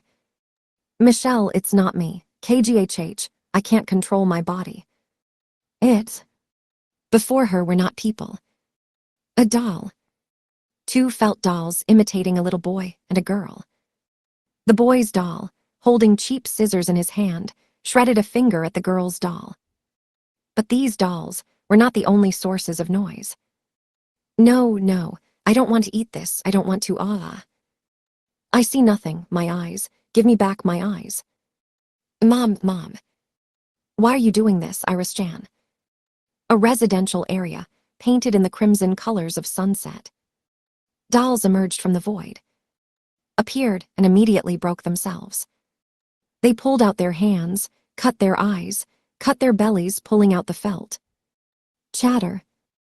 Shiver. Please. At the sight of such a spectacle, Ascaried simply stood shivering with her whole body. Felt dolls surrounding her. I know these dolls. I know this scene. I know this hell. Stop. As soon as the ash-haired doll similar to her fell silent, Ascaris, unable to restrain her cry anymore, cut the doll with a dark black halberd. Without stopping screaming, she chopped all the dolls to the right and left. Horrible dolls woven from hair. HFFF. Destroying all the dolls, Ascaried, panting, leaned on her battle halberd. Nausea came up to her throat, and tears streamed down her cheeks. In the world, there was only one person capable of such terrible deeds. Orluwuwis. Ha ha ha ha, sister, you are the only one who called me that lately. Hearing the voice, Ascarid immediately raised her head. In the residential area where she was, there was a small plot. On this site was a church surrounded on all sides by tall buildings. Against the background of the cross, a boy with multicolored eyes sat on the roof of the church and looked down at her. The main culprit of the current war is the Orgol Puppet King. You know, despite the fact that 10 years have passed since that event, I successfully managed all the affairs of the uprising only by imitating them. You, even after their murder, you do not stop playing with them and torment them. I will not forgive you, I will never forgive you for this. Ascaris' ordinary equanimous face is distorted by righteous anger. But Orgol didn't even brow. Why, Iris Neeson? In an innocently clear voice, he asked her, swinging back and forth with bare white feet. Stupid question, the answer to which has long been given. Iris Gold has survived to this day only for the sake of this moment. I will kill you here and now, and then it will all be over. Everything that started then will end here. You can't hurt anyone else. Screaming angrily, her magical power began to flow out of her whole body. Magical radiance enveloped her black armor with lilac light. Orihalcus. Her invincible armor has the most powerful defenses in the league. Hey. Without showing a hint of fright, Orgol narrowed his eyes. I'm sorry, but I'm going to turn Stella Chan, Lunays, and you, Iris Neeson, into your favorite toys. I can't wait for this anymore. He said with a wide smile, as if the corners of his mouth were cut with a knife. Neesan, let's do it. Continue the bloody cross. Only this time you and I will be its participants. And the last member of the Team Vermilion, Yui Tatara, was preparing to confront her fate. Rose Garden at the royal castle of Lucerne. Ein, the villain who murdered her parents, sisters, and even her employers, members of the rebellion, sat and rested at the garden table. Oh, what a pretty dress. It looks so wonderful on you. On her table stood a kettle and 2 cups. The aroma emanating from the cup, without a doubt, looked like tea with rose hips. Using the skills trained in the Abgrundhaus, Tatara very quickly noticed the details regardless of the situation. Therefore, Ein decided to praise her. You found me. It was too easy to follow in your footsteps. Not quite right. Oh. I understood that hiding to me is pointless. You know me too well. After all, you always watched me with your lovely puppy eyes. Even now you followed me to such a hellish place. Hey, will you be my real sister? I am different from all those people from that house. We can be good sisters, because I love you. Ein said, pouring tea into an empty cup. With this action, she kind of invited Tatara to sit at the table with her. In response to the invitation, Tatara went to an empty place and cut the table into 2 with her spiritual device, Chivalry Mucade. If you really want to talk, you can chat after your death in hell, so one. One, according to dictionaries, Chinese letter I as a curse meaning a pig, a sow. But also it is equivalent to the English curse cunt, female genitals. Left a more censored option. Oh, how rude. The Black Knight Iris Ascarid and Fatal Yui Tatara met with opponents from the Cledland team. They seemed to know each other, but still they started the battle. For the first time in my life, I see something like this. Even when Kabab defeated the Vermilion team, they are still going to fight one-on-one. Have they forgotten that the format of war is a royal battle? Drone broadcasts confirmed that the Cledland team decided to abandon the benefits of attacking the entire team on one. Strange tactics for this format of the war. Although, do not forget that the Cledland team is a bunch of strangers to each other, who did not even try to establish relationships with each other. Naturally, in such an atmosphere, the idea of working in a team could not be born.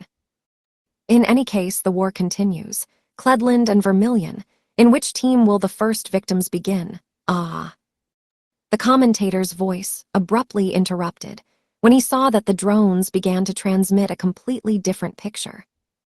Right during the broadcast, the cameras switched to another battle. And what everyone saw. BB is already defeated. I hate adults. They always scream with scary faces. But then he appeared. And he said that he just wants to have fun. I was very interested in our goal. Whatever I did, he never made terrible faces.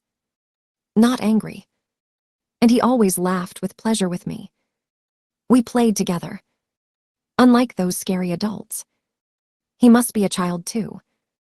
And now terrible adults want to catch his friend. I just have to help him. BB was absolutely confident in his victory, comparing his enormous size with the insignificant size of the enemy. His enemy is just an insect.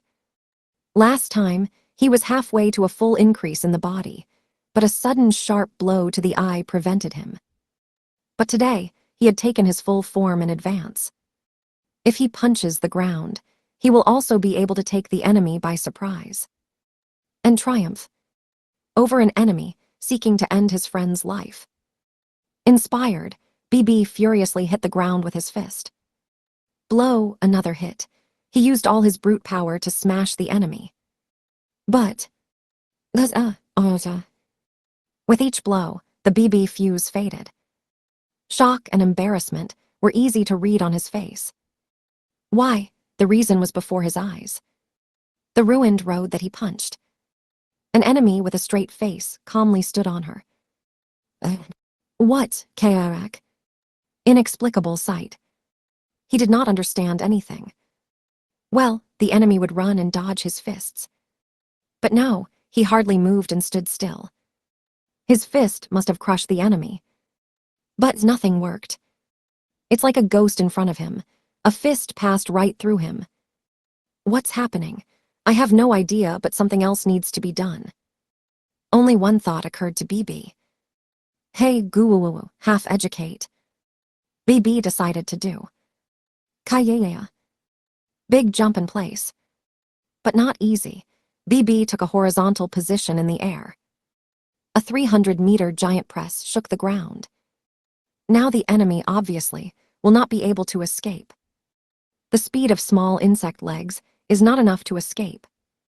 Goo, gyuhu, how do you like that? Fully convinced of his victory, BB gets up to check the result of his jump. Cars parked on the street, trees, buildings, everything was flattened and crushed. Land. In cold blood. A black samurai with a straight posture stood as if nothing had happened. What, Karak?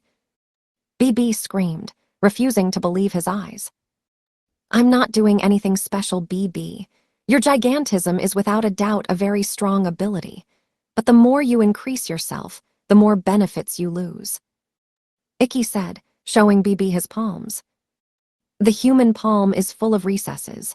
Between the fingers, between the phalanges of the fingers, wrinkles on the pads of the fingers. When you enlarged yourself to a huge size, these recesses also increased. The same goes for your body. You know, a platoon of soldiers can hide in your navel cavity.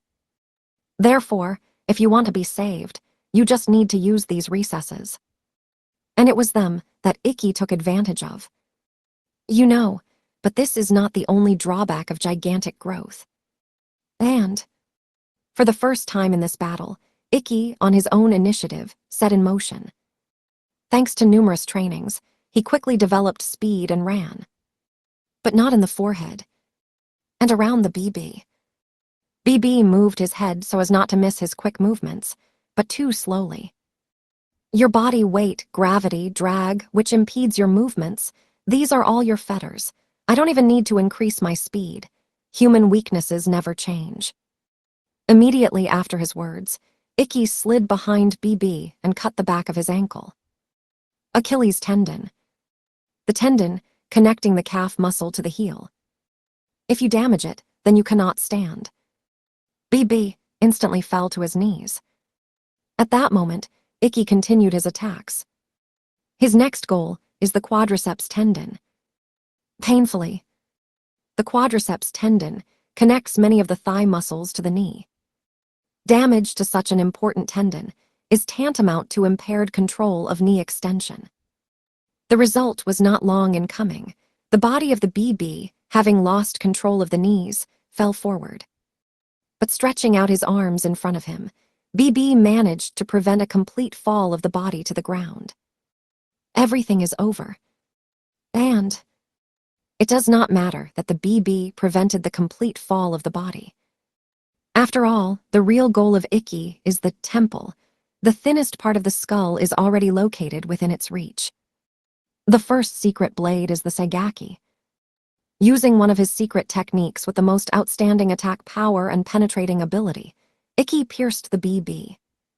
Temple. Jaya, For BB's gigantic body, Ikki's Intetsu strike is similar to an injection. The stab wound itself did not do him much damage. But the penetrating force of Saigaki, which can crush even the most durable structures, easily penetrates the thinnest part of the skull and goes deep into the cerebellum, which is responsible for coordination of movements, thereby causing serious damage to the BB consciousness. Oh. In the end, the body of the BB completely falls to the ground. Although BB is trying to rise. Ohs and what, how, why? But all efforts are in vain. His consciousness can no longer control the movement of the body. The brain ceased to function, vision blurred, consciousness faded. Before his vision was completely clouded, he noticed that Ikki Kuragain was standing in front of him. You can't win. BB stared at Ikki, with aversion to hated adults. If he comes even closer, I will bite him. I decided for myself BB. Even if his limbs did not move, he was still able to control everything above his neck. But, I'm sorry, but so far you won't manage to defeat me. You are still a small child. Ikki said, drawing closer to BB. But no one ever remains a child forever. BB, you still have a lot to learn. About yourself, about your strength, about the world, and about what you have done. I want you to think it over carefully. And I decided for myself what kind of adults you want to become, because this moment is your starting point for the next real life. BB has already put his last effort into his chin. But no, I will look forward to our next meeting when you grow up.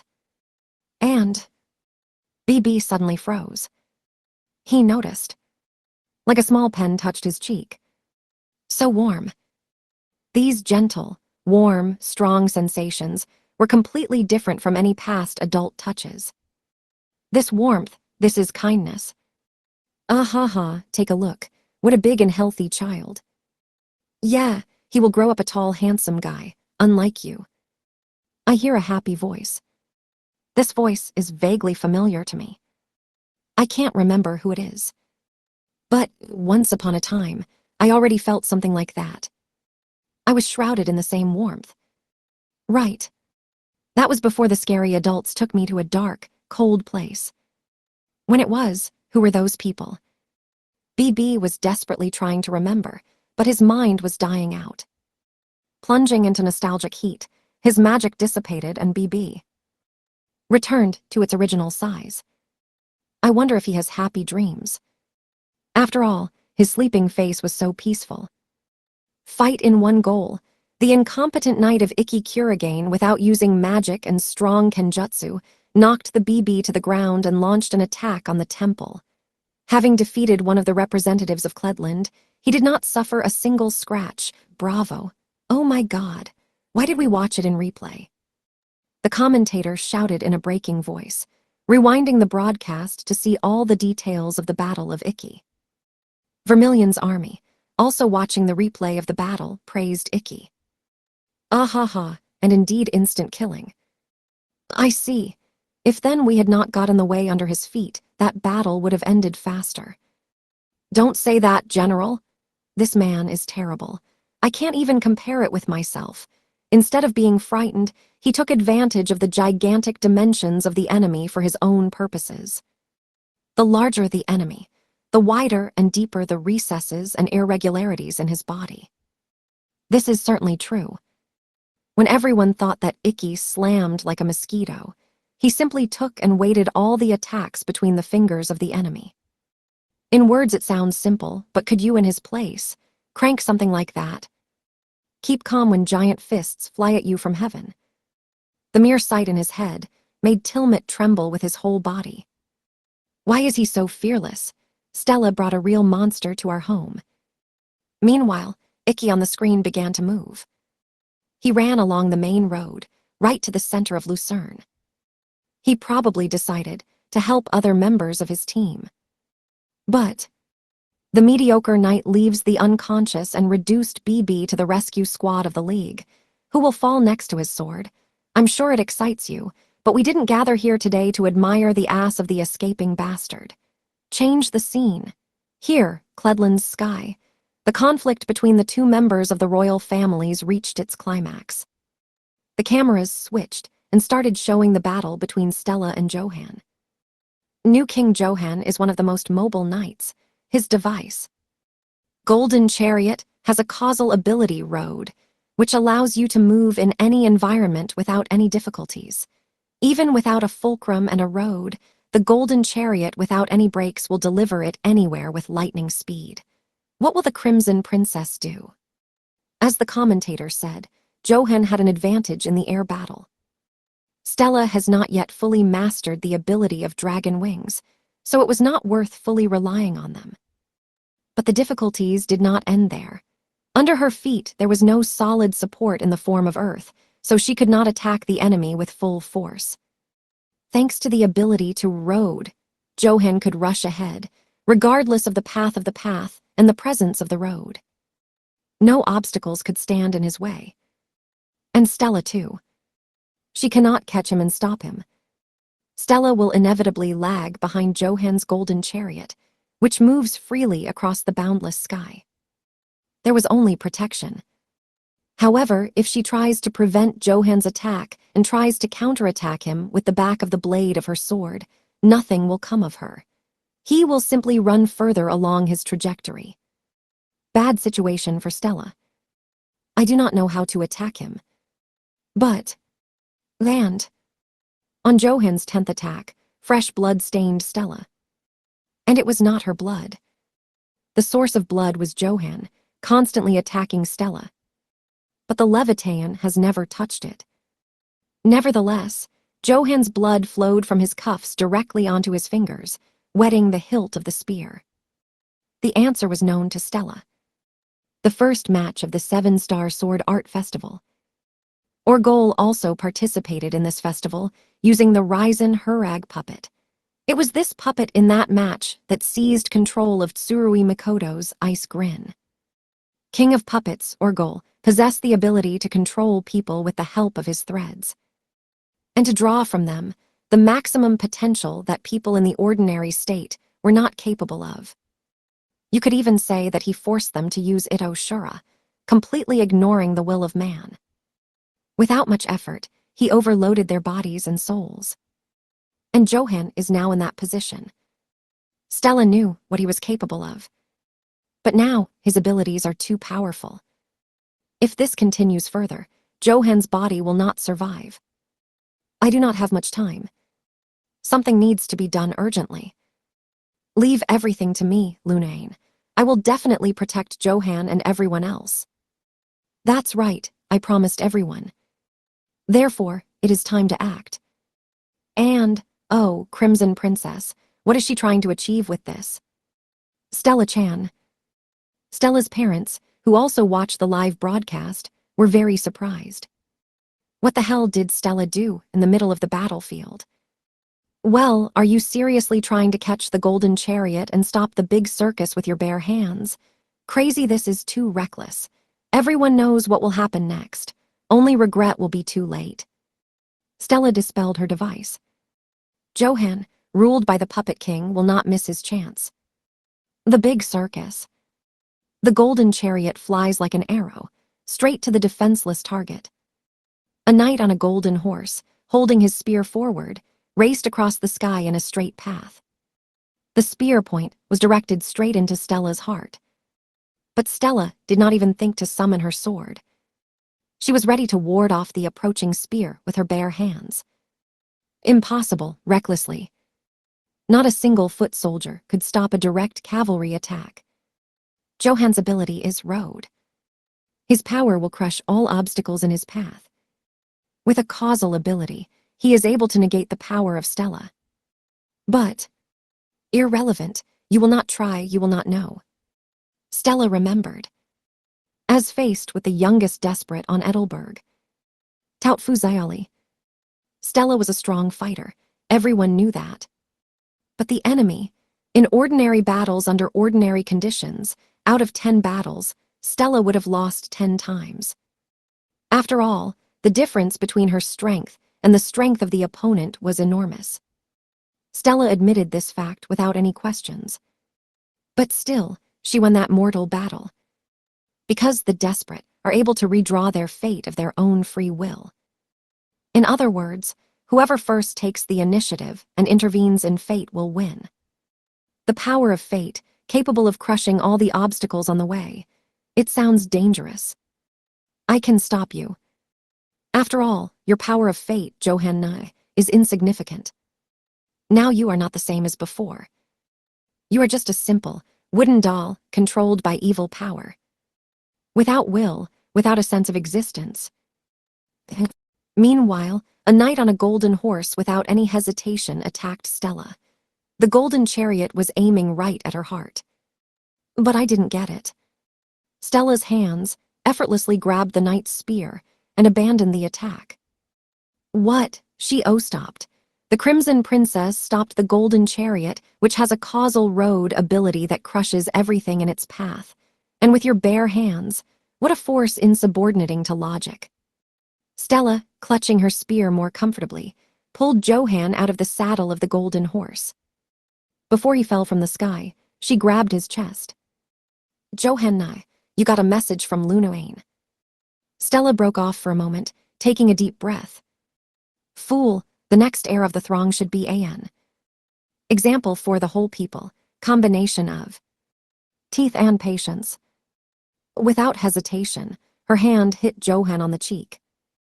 Unprecedented power blow to the left cheek. Like a shot from a cannon, Johan's body was shot down from the sky above Lucerne to the border territory. This shocking scene caused many spectators to cry out in horror. Even though he is a knight, falling from a height of more than 100 meters can cause serious injury. He could even die. If I were an ordinary knight. But Johan, having fallen from a height of more than 100 meters and rammed 7 houses, survived. He was saved by magic, which Orgol forcibly released from it. Magical power, far exceeding the limits of Johan, enveloped his body, softened the fall from the sky and protected from heavy damage. Johan, buried under the rubble of houses, instantly moved. Throwing the pile of debris to the side, as if nothing had happened, he tried to get up. However, enemy control extended only to his body. Consciousness was not touched. From Stella's strong slap in the face, tears ran down Johan's cheeks, which seemed to dry forever in a swamp of despair and apathy. Those words, I remember them. Then they also shouted at him and hit him in the face. At that time, I studied at a university in England. The future coronation was pressing me, the heavy responsibility that has always haunted me. Therefore, I tried with all my might to distract myself from these thoughts. After all, if you do not leave fate, then you need to try to live a full life now. I made friends who were far from good and spent a lot of time with them. But one night, on the way to the party, I met her. Lunae's Vermilion. A childhood friend who studied abroad, like me. The named older sister, who was 1 year older than me. From her face, I immediately realized that she came to remind me of my behavior. That's why I told her right away that when the time comes, I will do everything. In the meantime, if possible, I want to enjoy a full life. And then, she struck and spoke to me the same words as Stella. Do you want to live a full life? I do not think that you and I have such a right. They invest a lot of money in us so that we get an excellent education. So live for Cledland and die for him." After these words, she dragged me to her home. It was the middle of the night. Later, I found out that my friends were arrested for illegal drug use.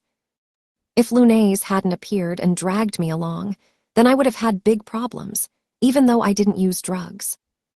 I would ruin Cledland's reputation and upset my parents and other people. The fear that I felt at that time made me completely rethink my whole life. Instead of old thoughts, Allah, I will put on the crown in the future, but for now I will enjoy life. I began to think seriously about becoming a king. About future responsibilities, about virtues. Just like Lunais Vermilion, which from early childhood knew about its duties and behaved with dignity. I want to be like her. But I cannot. After all, my father, my mother, my friends, they all fell by my hand. Sensation of penetration into the flesh, the last convulsions of people before death, their surprise and despair reflected in the pupils. I remember all this. These memories scroll in my head every second. The load that lies on my shoulders. You cannot live with such sin. Which one of me is the king? You should not even think about it. I just want to die. I should continue to be that guy's doll.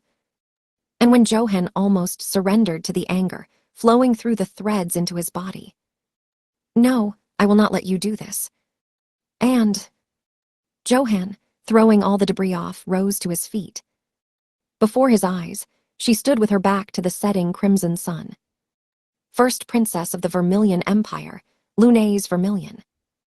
Why are you here?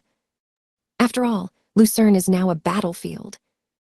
And the entrance to the city during the war is not prohibited to participants. Johan was completely baffled. Johan, remember when you were a child, in the rose garden of your castle, I promised to help you after you become king. Lunais asked. Even now, her expression has not changed a bit. This was one of the reasons why Johan always loved and respected her. I never forgot that promise. That's why I came to you. If you cannot bear your burden alone, I will share it with you. If you cannot bear all the pain alone, then share it with me. After all, you have me. Therefore, Johan, come back to me. He remembered her words. Once upon a time, he really received this promise from her. She promised to help him when he becomes king. Those words of Lunais then inspired a frightened boy.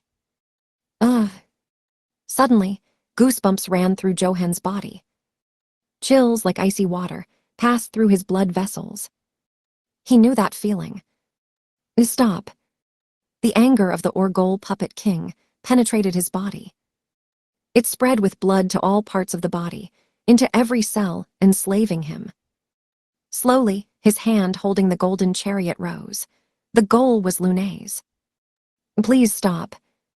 His memories of the murder of Luke and the others were immediately reborn in his head. All-consuming despair rose from the bowels of consciousness. Right. Then I could not do anything. No matter how desperately I resisted and cried. All is useless. All is useless. All is useless. But do not dare to touch this humanized EA. At that moment, the tip of his golden battle spear pierced Lunais.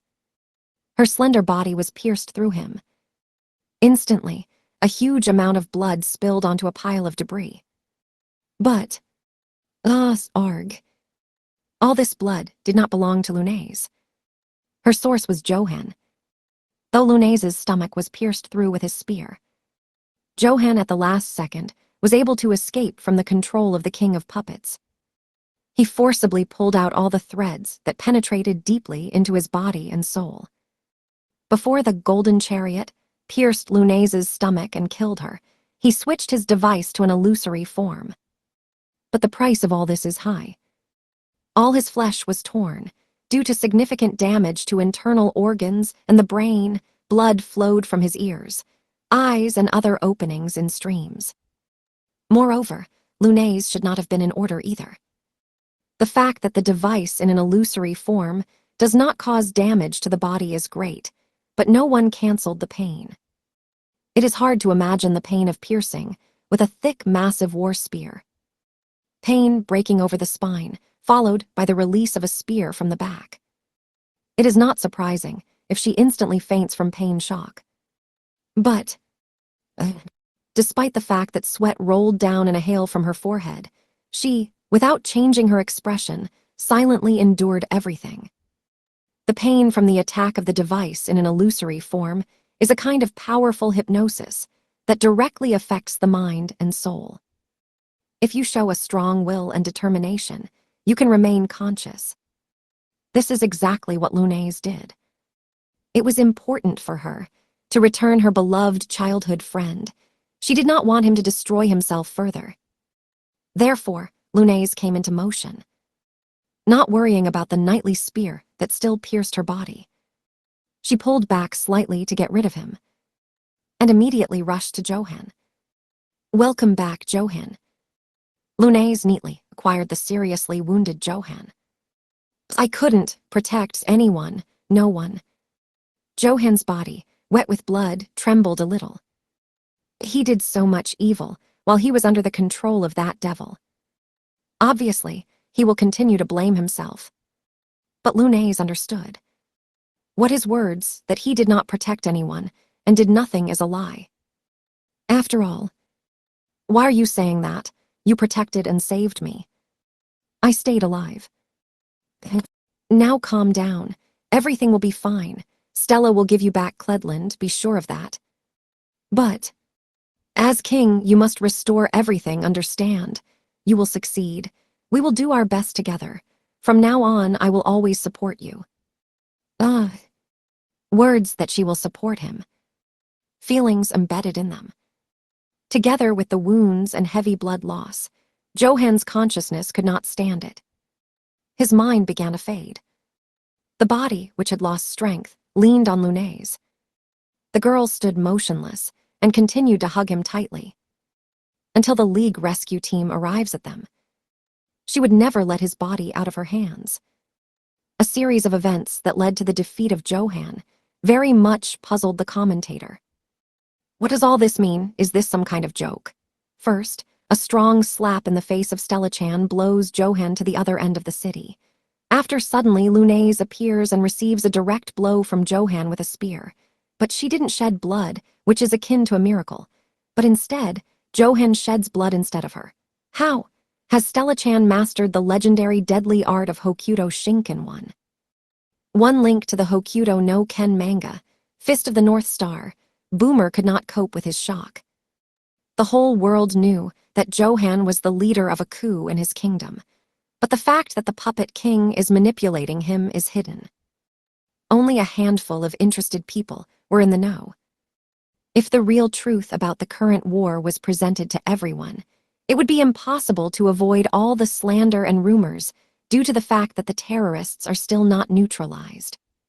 The reputation of the League and Vermilion would be greatly affected. Therefore, measures have been taken. Boomer, responsible for commenting on this war, naturally knew nothing. But nevertheless, he remained a responsible person. I have no idea what happened, but judging by the camera records, Lunais did nothing. But still, during the war, Lucerne is closed to everyone. Everyone except the participants is treated like dust near the curb. Hey, organizers, hurry up. Bring her out before she gets hurt. Despite strange circumstances, he instantly pulled himself together and checked through the cameras whether Lunais had committed a violation of the rules. Having drawn conclusions, he gave further instructions to the staff. Lunais, embracing the unconscious Johan, left Lucerne with the rescue team. Watching her receding figure on the monitor, Astrius remembered that Lunais had suddenly phoned her last night. "Luna-chan, do you have any important conversation with us? It is very unusual for you to call Mom. Something happened." Late night, when the holiday was drawing to a close. Astria and Sirius, in response to a sudden call from Lunais, stood at the exit of Central Park. Since the state funeral was not over yet, only they were at the exit. She specifically called them to a quiet, secluded place. Hahayu TDU. Suddenly she lowered her head. I am grateful to you for today, but I want to say something. I, Lunae's Vermilion, abdicate. In a polite and formal tone, she uttered such unexpected words. What? Naturally, Astria and Sirius could not hide their surprise from the sudden statement. What does all this mean, Luna-chan? Why did you suddenly want to give up your right to the throne? In response to Astria's question, Lunae's raised her head. While you were with TDU, I noticed something in Stella when I talked to her. Who really deserves to be the king of this empire? What king do people need? The Stella incident happened when a wooden tower was being built for a state funeral pyre. Then Lunae's demanded that people stop work and urgently evacuate from the empire. But Stella did not agree with her words and supported the right of the people to remain in the empire. The townspeople were very happy about this and became very excited. Perhaps she was worried about the support of the population. Such were the thoughts of Astria. Luna-chan, of course, Stella is very popular, but I do not think that you are less worthy than her. Being popular is great, but this quality is not enough to become a king. She tried to convince Lunae's to reconsider her views. I understand your words. In Japan, there is even a saying, the worse a child is, the sweeter he is. Your words were harsh. But it's true. Nevertheless, I do not want you to think that I abdicated because of the poor attitude of the people towards me. Simply,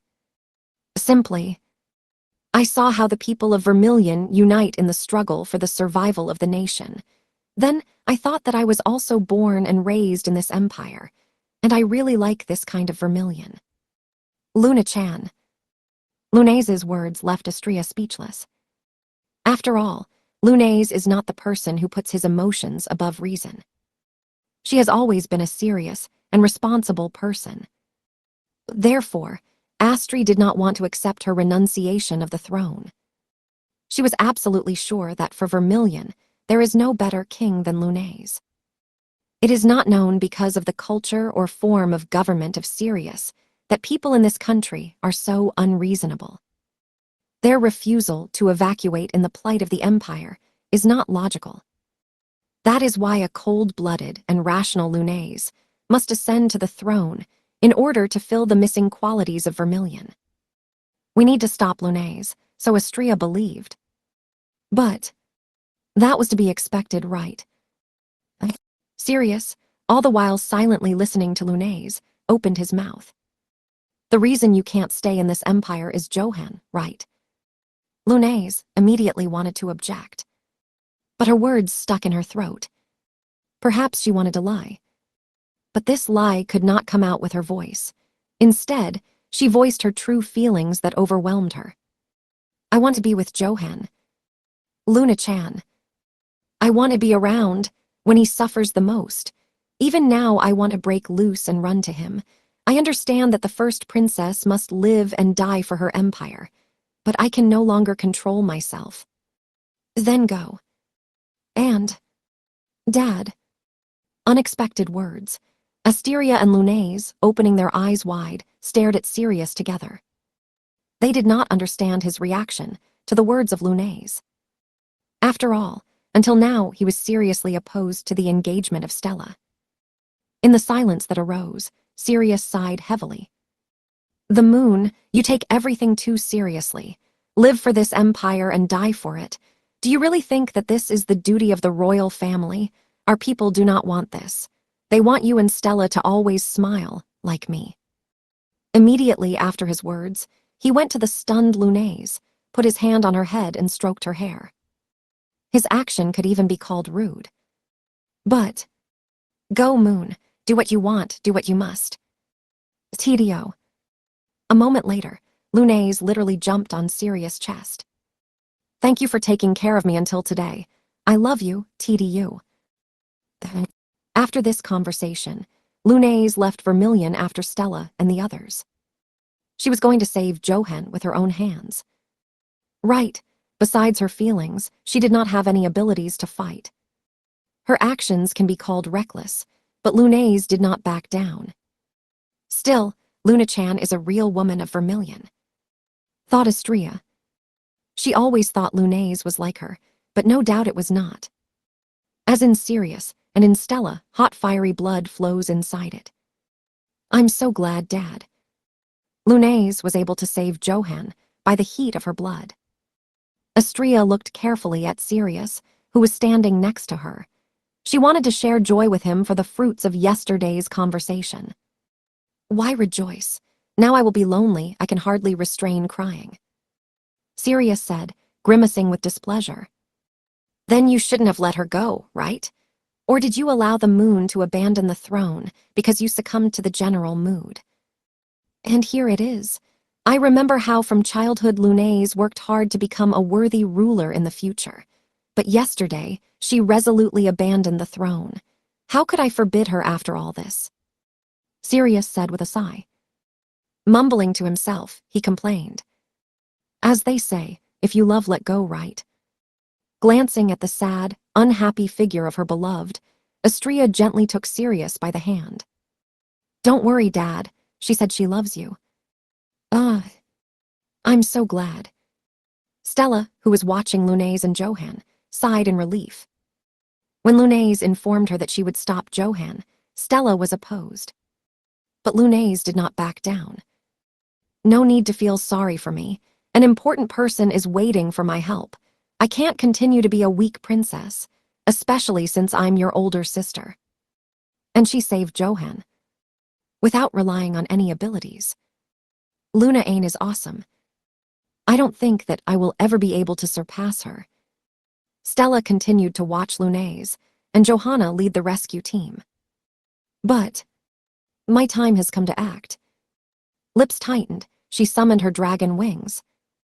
Phosphorescent light from its flaming fiery wings spread throughout Lucerne.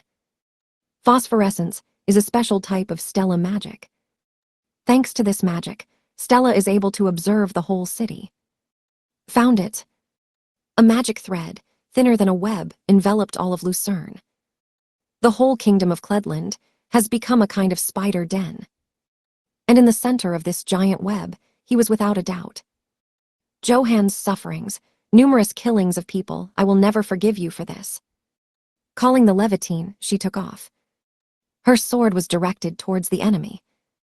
A huge number of cameras were behind her. Stella Chan has just defeated the leader of the enemy team, the new King Johan. What a magnificent power. And right now she is flying to the center of Lucerne to support her comrades. From the very beginning of the war, the Vermilion team was the first to crush 2 opponents from another team. These laurels belong to 2 promising newcomers who inspire confidence in the reliability of the new generation.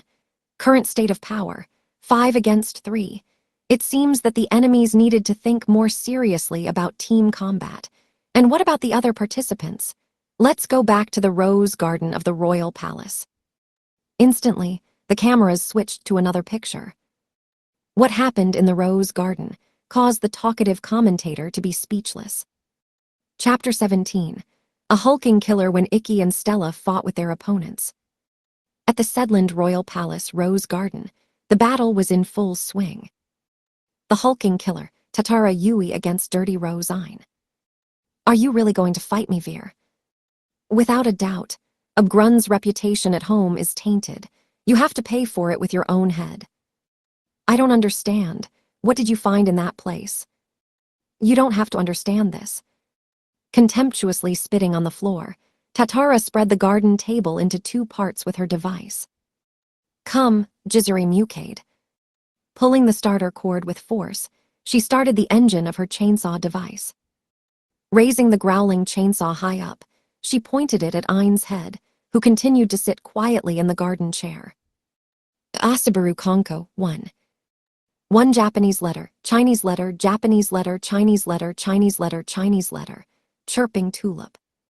Ein hit the heel on the ground. Immediately, red tulips, breaking through the ground, grew behind her and blocked the road to Tatara, which was already carrying its chainsaw. Something with a high sound burst from the flower and whistled at Tatara's ear. Tatora instantly reacted by jumping to the side. The place where she stood for a long time was stitched with numerous bullets. Machine gun. Red tulips, moving their flowers, continued to follow Tator and shoot at her with a loud sound. However, Tatora manages to successfully evade the shots, hiding behind stone statues and fences. She ran around Ain, gradually closing the distance with her. During her run, she maintained an even posture and kept her device at the waist. Meanwhile, Ain, showing no sign of impatience, once again struck the heel on the ground. Tsuranaki Aodaki, too. Two Chinese letter, Japanese letter, Chinese letter, Chinese letter, piercing bamboo. What? Bamboo spears, punching the ground under the legs of the Tatars, rushed straight at her. An unexpected attack from the blind spot under her feet. The ordinary knight in her place could not evade. But Tatara was different. Before she became a knight, she was taught the wisdom of the art of a killer. From early childhood, she had training on how to withstand such sudden traps. Therefore, while it only reached her consciousness, her body had already stopped and tried to defend herself from the approaching bamboo copies.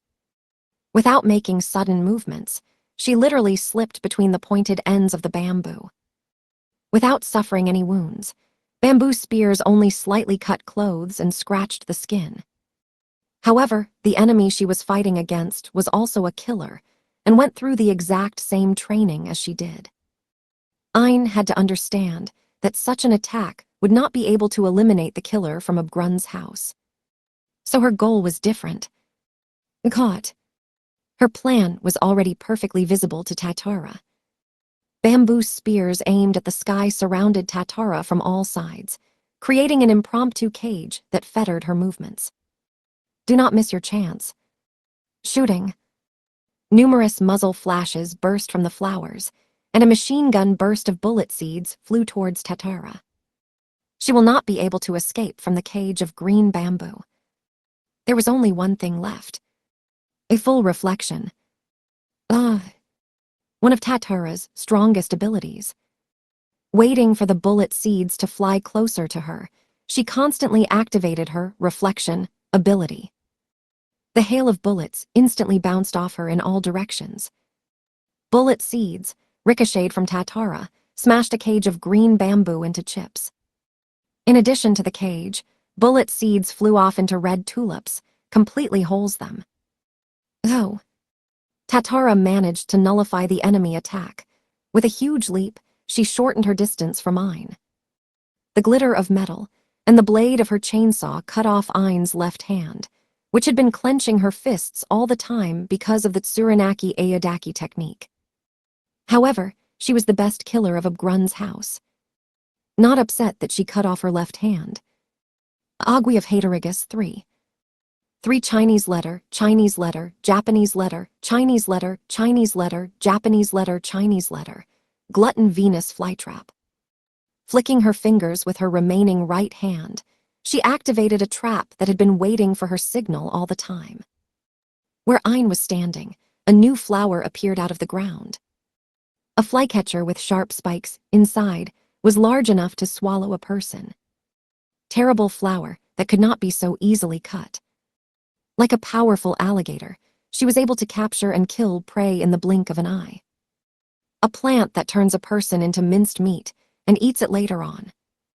But even such a formidable plant. Useless. Standing in front of the plant, Tatara repelled his attack. The plant, scattering the apiary in all directions, shattered into pieces.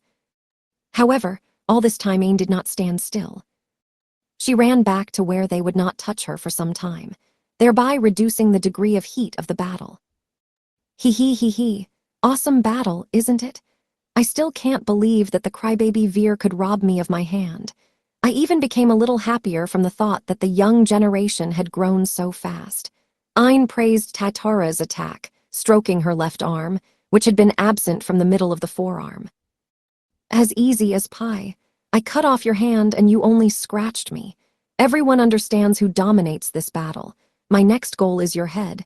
You will see how quickly I will tear it down. Tatara pulled the starter cord again. Thus, increasing the engine power of the chainsaw to the maximum.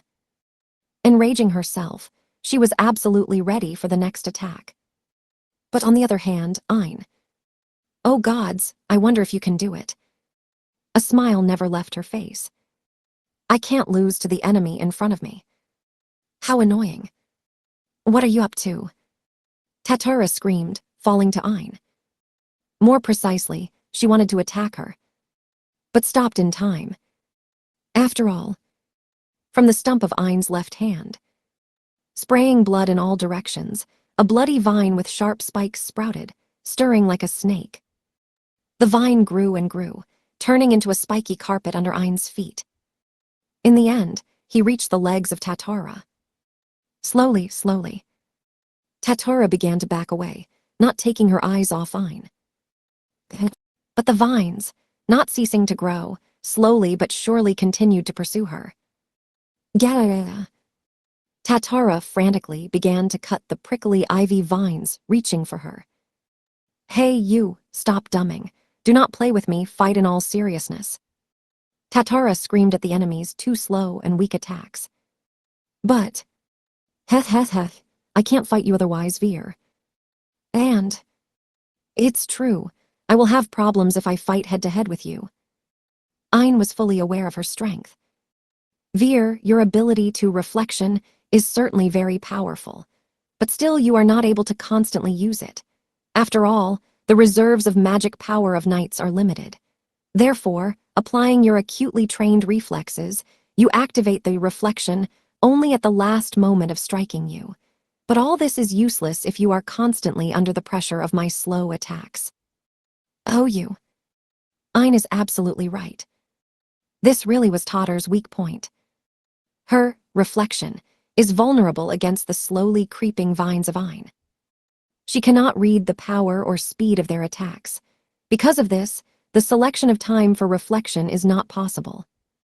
But, to spit, I'll just take and cut down all your ivy approaching me with my Chivalry mucade chainsaw. Ein really managed to discover the weak point of her ability. However, in response to such weak attacks, one may not use reflection. She just cuts off everything that slowly reaches for her and reaches Ein. But suddenly, a noise came to her ear. Loud noise of the wind. And a prickly vine of ivy. One of the vines of the spiky carpet approaching Tatura rushed to her neck to cut off her head. Sensing the approach of an enemy attack, Tatura immediately activated the full reflection. Protecting herself from the deadly blow of the prickly vine, her face took on an expression of intense irritation. She realized the train of thought of the enemy. Naturally, I cannot catch the agile killer with such slow attacks. But if I simultaneously use a fast attack to stop your movements and a slow one to grab you, you will have to constantly switch between reflection and evasion, right? I wonder how long you can hold out. Immediately after the words, Ein began to act. A slow, spiky carpet surrounded Tatura. Prickly vines constantly popped out of it. They were sharp as knives and constantly sought to decapitate her. Two completely different on the principle of attack. By measuring the time of the enemy's attack, Tatura could calculate the moment and use her reflection. But if the enemy uses two types of different attacks, its timings will be confused. Assault, counterattack, defense. Someday her rhythm will surely fail. The first few minutes, she was able to withstand these waves of attacks thanks to her reflexes received in numerous trainings from early childhood. But, as I noted, it was too tiring. Tatura will not be able to maintain such a concentration for a long time. Gah. The first was her right leg, which was caught by prickly ivy crawling on the ground. Hey. Tatura, in a hurry, tried the Chivalry mucade chainsaw to cut off all ivy vines that were swiftly climbing her right leg. But her right hand, due to the rapidly rising vines along her right leg, also entangled. Immediately after her right arm, ivy fettered her left leg, left arm, and even reached the crotch. I caught you. The corners of Dirty Rose's lips rose, and she laughed. A real sadistic smile appeared on her face. A screech came close from the mouth of Tatara. Firmly holding the prickly vines of ivy, they began to twist its limbs. One turn, the second. Fourth, fifth, sixth. Tendons were torn, broken bones broke through her skin. But the twisting did not stop. Slowly, without any resistance, the vines continued their work. They seemed to squeeze a wet rag. Arg, painfully, hee. Must it be really painful when arms and legs are twisted? But you know, my heart is aching now too. But your abilities will not be able to alleviate this pain. Therefore, I recommend that you begin to apologize to me. Come on, forgive me. Gee, arg. Hee, do you know what will happen next? Ain said, not hiding the joy in her voice. She decided to come closer to Tatara, whose body was raised high by her crucified limbs. Her unprotected torso and limbs were braided by long vines with sharp spikes. A simple glance is enough to understand what awaits her next. First, I will slowly begin to hug my dear Veer. Arg, Slowly. Arg, The vines did not stop squeezing her body, and countless spikes penetrated her flesh. Streams of blood rolled down her body, staining the spiky carpet in red and black. Just like a medieval instrument of torture, Iron Maiden.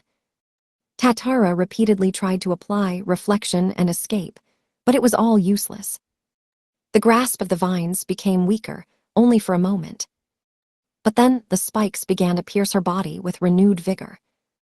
As a child, like all the killers of her house, she underwent training to counter various tortures. But now, because of excruciating pain, she could hardly restrain the heartbreaking cries. Dirty Rose came even closer to her, and with an enthusiastic smile, put her hand to her twitching mouth. Come on, open your mouth wider and scream. Feel it, Veer. Suddenly, she inserted a thick vine, the thickness of a hand, into the open mouth of Tatara. Garg, MRGH, What a little mouth, it's so hard to enter. Boo, us, arg. Despite Tatara's sobs, the thick vine continued to penetrate it with great force. Bubbles of blood and vomiting burst from her mouth as the vine penetrated deep into her throat, moving her jaw to the side. Pain beyond human ability. Tatara's eyes rolled up, and water poured down her legs into a pool of blood. God, you not only splash water from your mouth, but also from a place lower. Real ladies don't do that, Veer.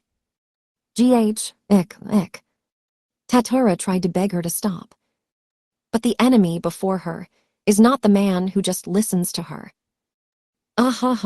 Things are good. They are alive. People from that house are alive. That is what causes me all suffering.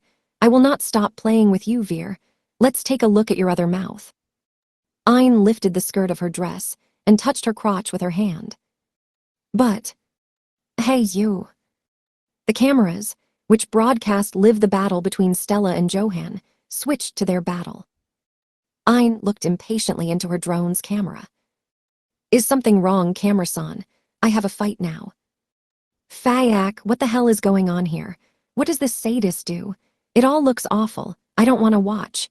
Excessive use of force and offensive actions towards the enemy, violation of the rules. I will disqualify you. Every war is subject to the rules. For example, the current war was strictly subordinate to the military rules of the League. The rules were based on humanistic principles, taking into account the interests of both parties. Excessive violence against the enemy, as one of the serious violations, directly led to the issuance of a red card by a judge.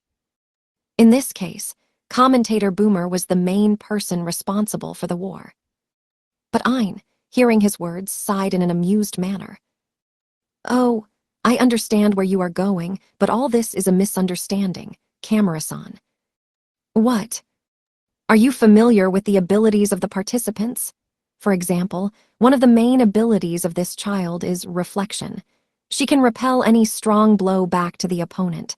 The only way to catch her is to attack slowly. I was forced to do something similar. GHM. As Ayn correctly noted, the commentator gathered all the information about the participants as a preliminary preparation. Tatara used the same pseudonym at the 7-Star Sword Art Festival, so he knew about her abilities.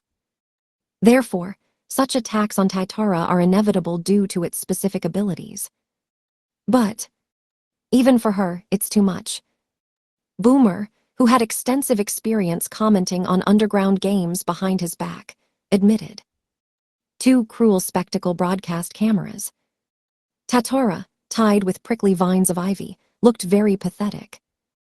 This is no longer a battle, but one-sided violence. But Boomer could do nothing. It was a war, not an ordinary sporting event. Judge and commentator at the same time, he was the face of the league that organized this war.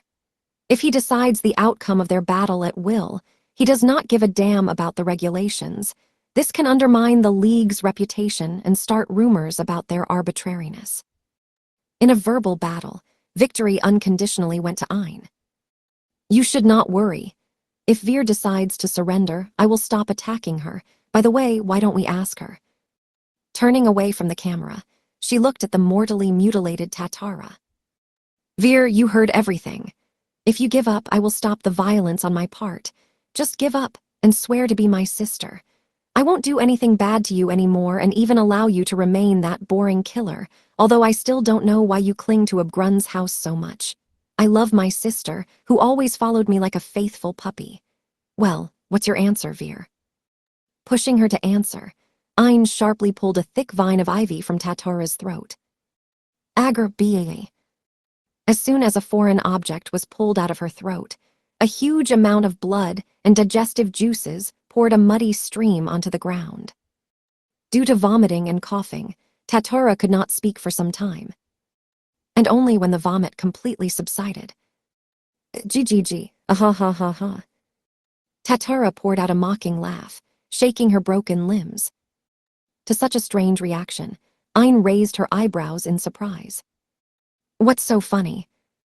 Choking with laughter, Tatara hardly answered her. I won't do anything bad for you.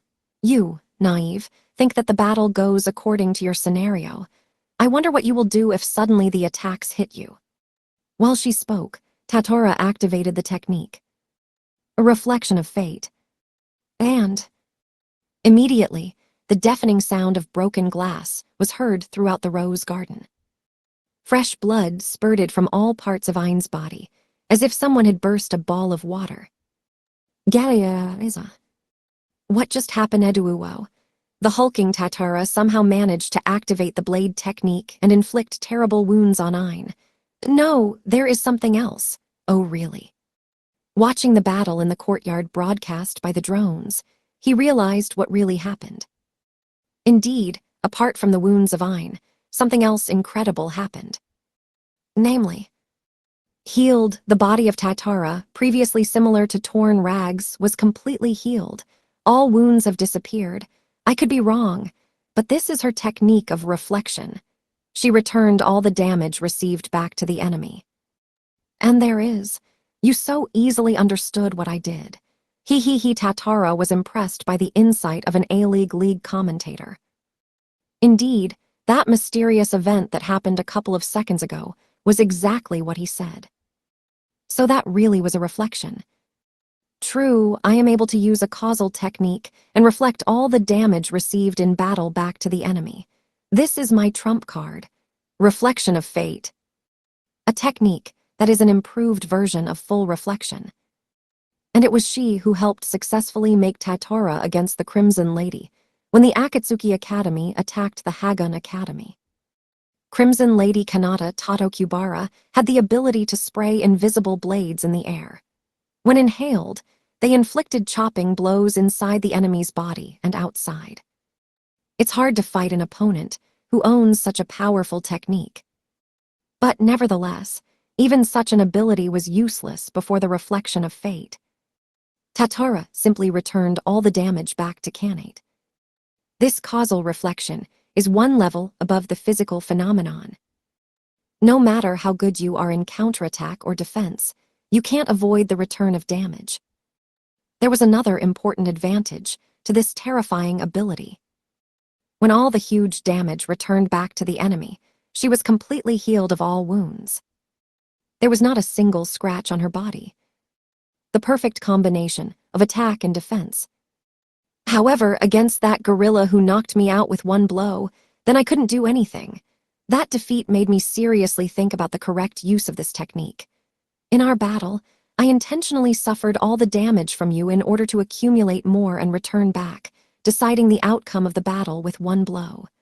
The result is before your eyes. Explaining her plan, Tatara again called on her chainsaw. Her blade was directed to Ain's head, which was mortally wounded from the returned damage. External and internal wounds completely covered her body. In addition to wounds, all her limbs are twisted as much as possible. All the damage she did to Tatara with her own hands returned back to her. She will not be able to evade or avoid the attack of the Tatters. I have no sadistic tendencies to torment the enemy. Therefore, you damn Anarchy, die from one blow. Tatara took the initiative in their hands. She's rapidly closing her distance with Ain. Is their battle nearing an end? You damn crappy girl, do not underestimate me. What, X2? Ain's furious speech and eyes glowing with a burning thirst for murder. Tatara's body instantly froze in place.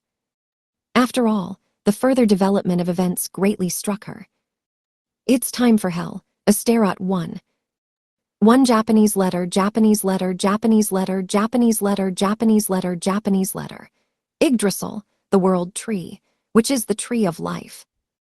Ain screamed the name of her spiritual device, which was located deep in her womb. At the same moment, spraying blood from a stab-cut wound that appeared as a result of the reflection of fate ability, something began to sprout from it. It was the trunk of a massive tree, which, under powerful pressure, tore Ain's body apart. Under the hysterical laughter of Ain, the tree, taking root deep in the earth, stretched high into the sky. Higher and higher. Ultimately, the tree grew to 50 meters, reaching the height of the roof of the royal Cledland Palace. Spreading its long branches in all directions, the tree plunged the courtyard into darkness. Incredibly, oh my God, a huge tree sprouted directly from Ain's body, a tree of a dead black color, spreading its gloomy branches with dark foliage, plunged the yard into darkness. His whole appearance shouts loudly that it carries only misfortune. I completely agree with you. I don't like this disgusting appearance either. Ain's voice reached Tatara's ears. How is this possible? After all, having just torn her body, a huge tree sprouted in the yard. Tatara received the answer to her question when the tree began to swell, starting from the middle of the trunk, and acquire the shape of the upper body of Ain. True, this tree is Ain. I didn't even imagine that you possess such a technique. Damn Annika. When the Astaroth absorbs all my magical power, it immediately grows to the dark world tree. As you can see, the appearance is not beautiful, so I did not want to use this technique. But you forced me, Veer. I will prove to you that the toy in the hands of a genius is you. The loud thump of the heartbeat shook the atmosphere. Together with a thundering clatter, something began to penetrate the earth through the roots of the dark world tree. Magical power full of malice. Released from the roots of the dark world tree, it quickly penetrated the earth and began to change the environment. The very first changes affected roses planted in the rose garden. At an incredibly fast pace, they began to grow to gigantic proportions. But this transformation did not end there. Vines with sharp spikes, branching in huge numbers, began to form something like bulbs. They constantly expanded, contracted, and changed shape, as if each was a living organism. Ultimately, falling from the vines, each bulb turned into lions, wolves, crocodiles, large snakes. What the hell is going on? The horrors of the worst nightmares come true. Roses, growing to a gigantic size, formed a jungle, and now monsters are falling from them to the earth. 100, no 200, Fayak, too many of them. This is the evil flowers. You turned all the local plants into evil flowers. True, I have polluted the entire local soil with my magic, and now I can change the surrounding vegetation if I wish. This is my strength as a dirty rose. With the help of the Dark World tree, I can change the whole world. Immediately after her words, all the creatures she created attacked Tatara at the same time. Lions with formidable clawed legs, wolves with sharp fangs, crocodiles with powerful jaws, snakes with flexible and strong bodies. Tatara manages to repel all these numerous waves of attacks without any difficulties. After returning all damage back to the enemy, reflection of destiny. Her movements are light and fast. Nevertheless, the peculiarity of all these many enemies was different. All living creatures attacked simultaneously, fettering the freedom of movement of the Tatters. But Tatara managed not only to evade all their attacks, but also to cut into pieces each attacking monster with her chainsaw. This was all the problems. As soon as Tatara cut the monster in two, each half grew the necessary parts and turned into an independent animal, thus increasing the number of enemy forces. It is a matter of time before the monsters surround it with a dense wall on all sides. A difficult situation that requires thoughtful reflection to resolve it. But unfortunately, the monsters of roses do not give her at this time. A continuous attack continues, and finally one of the lions, fangs bared, approached her neck. Because of this, Tatara had to activate her last means of defense. But and an involuntary cry escaped from Tatara's mouth. Powerful clawed paws and sharp fangs that can bite a person's neck. Although she used full reflection, the lion was not at all afraid. Standing on the floor and growling, he rested his powerful paws on an invisible wall in front of Tatara and began to press on her with all his might. Not afraid to break off his claws and break his paws, the lion did not stop the onslaught with brute force. We need to try to throw them away with full reflection. Meanwhile, another living creature reaches for the lion to help. Disgusting alignment of things. To resolve this situation, Tatara had only one thing to do. Gah! The lion was thrown back from Tatara, and his body rolled on the ground. Oh, well played. Using full reflection through her own body, she threw back all the monsters while remaining firmly in place. Tatara repulsed the attack of all the monsters, sending the impulse of the attack back to their defenseless bodies, twisting and breaking them. However, letting the reflection through herself, she caused herself severe pain. But she prepared in advance for pain and silently endured it, not allowing painful grimaces to be reflected on her face. Well, now we need to try to get out of the attack range of the Dark World tree. Perhaps you now want to make futile escape attempts. Ha, why are you so surprised?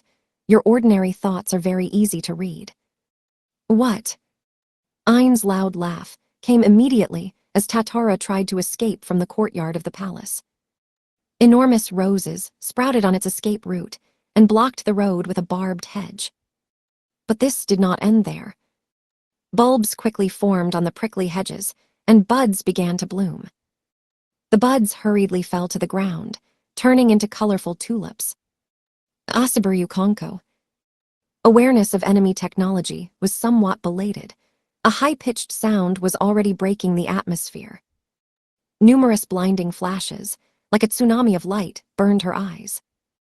It is impossible for an unprepared person to see something in this wall from the light. But possessing a well-trained dynamic visual acuity, which made it possible to make out every drop of rain, the light wall did not seem uniform. Take it easy, just focus and track every shot. Overcome another obstacle. Tatara frantically encouraged herself and began to track the trajectories of the Asabaru Konko bullets that were supposed to hit her body. She managed to detect 55 trajectories, and Tatara was already preparing to activate full reflection, and even before she had time to apply her reflection, Blood poured from her body. Numerous bullets pierced her body and crushed her knees. A good moment to attack from the enemy. Right behind Tatara's back, the earth opened with a deafening roar. Tatara turned and saw the numerous roots of the Dark World tree. Curving in the air, they tumbled toward Tatara. Tatara, collapsed on her knees due to a previous attack by the enemy, had no way to dodge. By inertia, she tried to use her last chance for salvation. A full reflection. But all resistance is pointless. The roots of the Dark World tree pierced the full reflection of the Totters without any problems. It's not that she activated her ability late. Time here did not solve anything. Everything repeated, as with Stella. The usual powerful blow, not allowing to return the damage back to the enemy. I can't manage to repel the attacks of the Dark World tree. The difference in their abilities is too high. Grog. It is expected that everything came down to this. Now you are amusingly rolling on the ground like a rag doll. I hope you have not forgotten that if I had not taught you how to fight, you would not have survived the fall of Abgrun's house. Ein's laughter fell upon Tatara, who from a powerful blow could not even move. Meanwhile, the monsters created by the Dark World tree rapidly reduced the distance with a defenseless victim. Stalemate. Taught you how to fight. These words of Ein, through the veil, reached the consciousness of Tatara. Memories of a day from the distant past, spent in the house of Abgrund, covered Tatara. The organization of killers appeared long before the rise of the rebellion group, which has now become a global criminal faction. All of their murders were turning points in world history. The organization was so mysterious that there were a lot of rumors about their members. Professional killers doing their thing in the shadow of the world. The organization in question is Abgrund House. Young girls were brought from all over the world and subjected to various trainings so that they became worthy killers of the House of Abgrund. The girls who called themselves sisters did not have a name. They were only assigned certain numbers. All this applied to Tatara, who was a real child at Abgrund. As necessary in various situations and in countries, they could become someone else. The girls in Abgrund's house were considered personalities who absolutely did not need self-awareness. Therefore, adults did not allow the sisters to become full-fledged personalities of this world. Attention was paid not only to mental training, but also to physical. It is worth mentioning separately about their diet. What they were given to eat cannot be called ordinary food. All of their dishes included supplements that contain the right amount of nutrients. Every day, each girl took blood and urine tests and was also subjected to complete measurements of her entire body. All this allowed adults to add a strictly defined portion of additives to each girl's dishes, which could provide the most effective utility. Thus, thanks to careful monitoring of their diet, the sisters developed quite quickly and were sent to training to create killers with perfect bodies and minds. Training was brutal. Even in the simplest basic training, they were not allowed to use devices in an illusory form.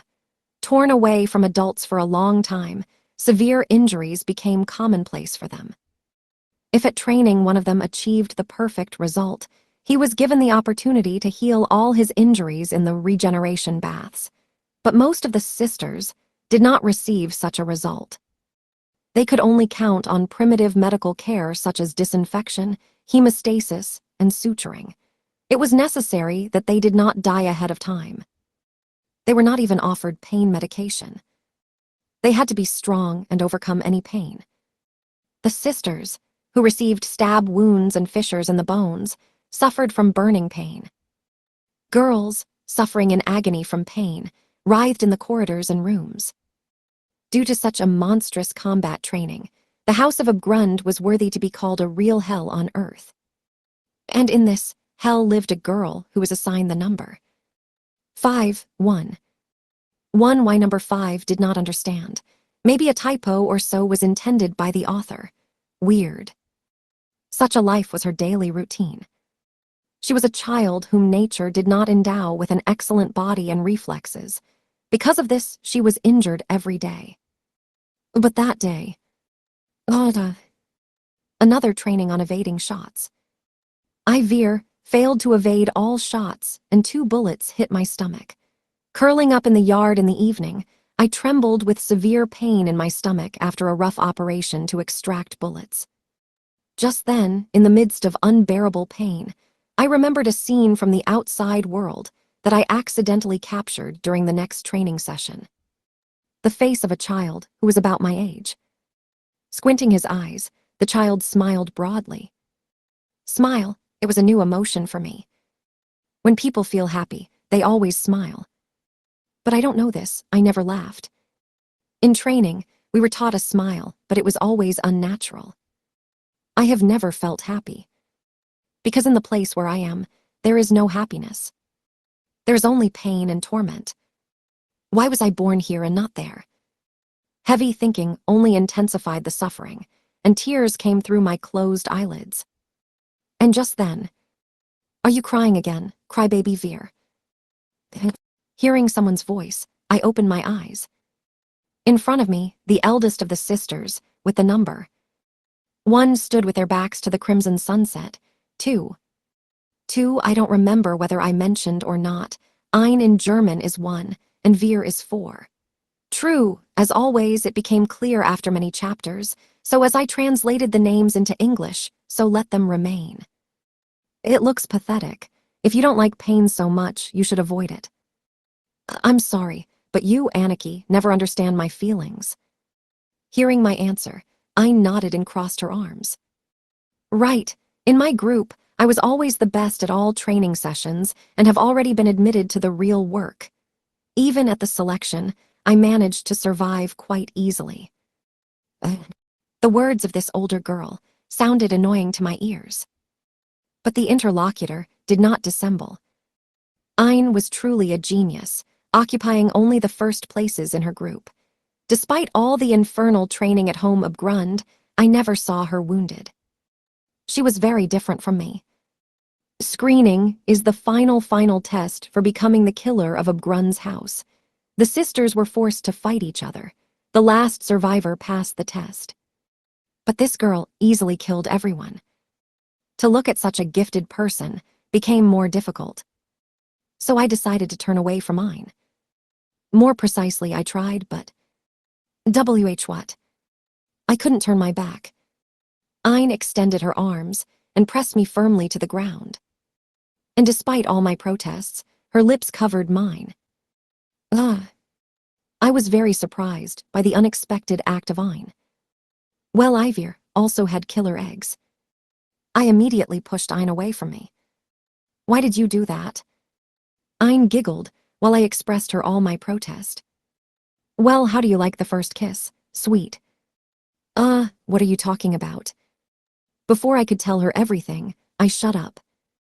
Unexpectedly for myself, I experienced something that I had never felt before. This feeling penetrated me when I opened my mouth. It was 10 times sweeter than the sweetness of protein, which from birth was familiar to me. A delicate aroma even penetrated my nose. Is it really? Veer, it's so funny to watch your reaction. Only after her words did I notice that my mouth itself opened and closed. A particle of happiness that I first felt from birth. All this greatly interested me. What a source of my happiness. Hey, what it is. I have never felt this before.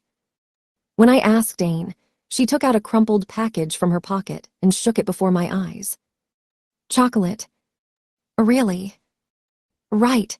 It can be obtained only when you greatly excel in your work or in training. Although you, Veer, even after 10,000 years you will not try something similar, your results are always at the end of the list. Award for first place. She had only basic knowledge about chocolate. What is a confectionery product that is very popular around the world? But to meet a similar thing in such a hellish place. Well, did the ray of hope in such a hopeless place interest you? He. Why are you so surprised? Observation is one of the killer's important skills. I, a genius, know all your thoughts. I'm not mistaken that you have cursed your life many times in this house in which you were born just like me. And she said she sees me through. It sounds unpleasant. I immediately wanted to turn away again. But Ayn continued her words. It's not that bad, Veer. Of course, the situation here is bad, and not everyone like me is gifted with abilities. But you, Veer, at least, alive. After all, if you die, then you will never be able to feel anything. Find for yourself what you want to live on for. Indeed, life without happiness is simple coexistence. It was very strange to hear such words from her. Well, at the moment I really liked the taste of chocolate. If I try my best, can I achieve a good result in training? Who knows? But if you roll chocolate on your tongue, then this taste and sweetness will spread much more throughout your mouth. Hee, Veer, all the emotions on your face. I, like you, Nissan, will try my best to get it. In response to such inspired words, Ayn frowned a little. Actually, I don't really like sweets. In my life, everything is different. And why? I was surprised by her words. After all, I did not even imagine that there was another source of happiness in the house of a Grund. What could be more? When I asked her, Ayn picked up a watering can, which had been standing under her feet all this time, and began to water the flower bed in the yard. The goal of my life is to take care of this flower bed every day. If you remember, 3 years ago there was nothing here. It was I who grew all these flowers and still continue to care for them. When I see these flowers that bloom beautifully thanks to my care, I feel happy.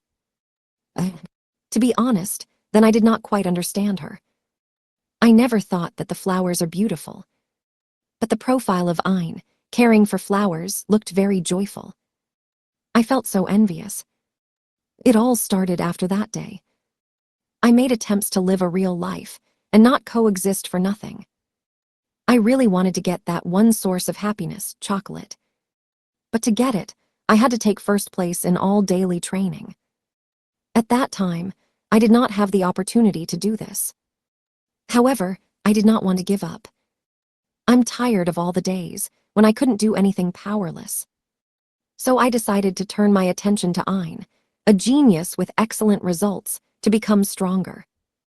Among all the sisters, she occupied a leading position. She was for me the best role model. Every day in all the training, I kept my eyes on Ayn and carefully analyzed all her movements. I had no other choice. After all, when I was with her in the same group, I was too ashamed to ask her about a personal training. At all such manipulations, Ayn looked with a note of humor, although she did not stop teasing. Thanks to her, over 3 years my abilities have grown significantly. Taking first place in training is no longer a rare opportunity for me. But still, Ayn was still too tough for me. But I was not upset at all. On the contrary, I respected her. After all, Nissan devoted herself to training. It's still impossible for me to reach its heights. And precisely because of this long respect, I was the first to notice abnormal changes in Ayn. I turned my attention to the first strangeness during combat training, where I had to fight with knives. She did not use all her powers. As a result, the sisters who fought against her after the fight caused only minor injuries.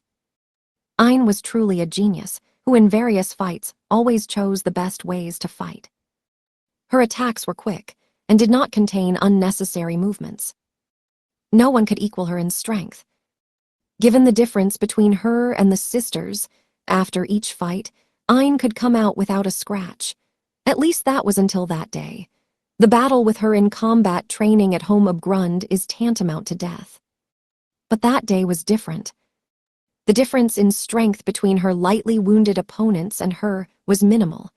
Her opponents were violently happy about this, and what is most terrible, Ayn did not deny this.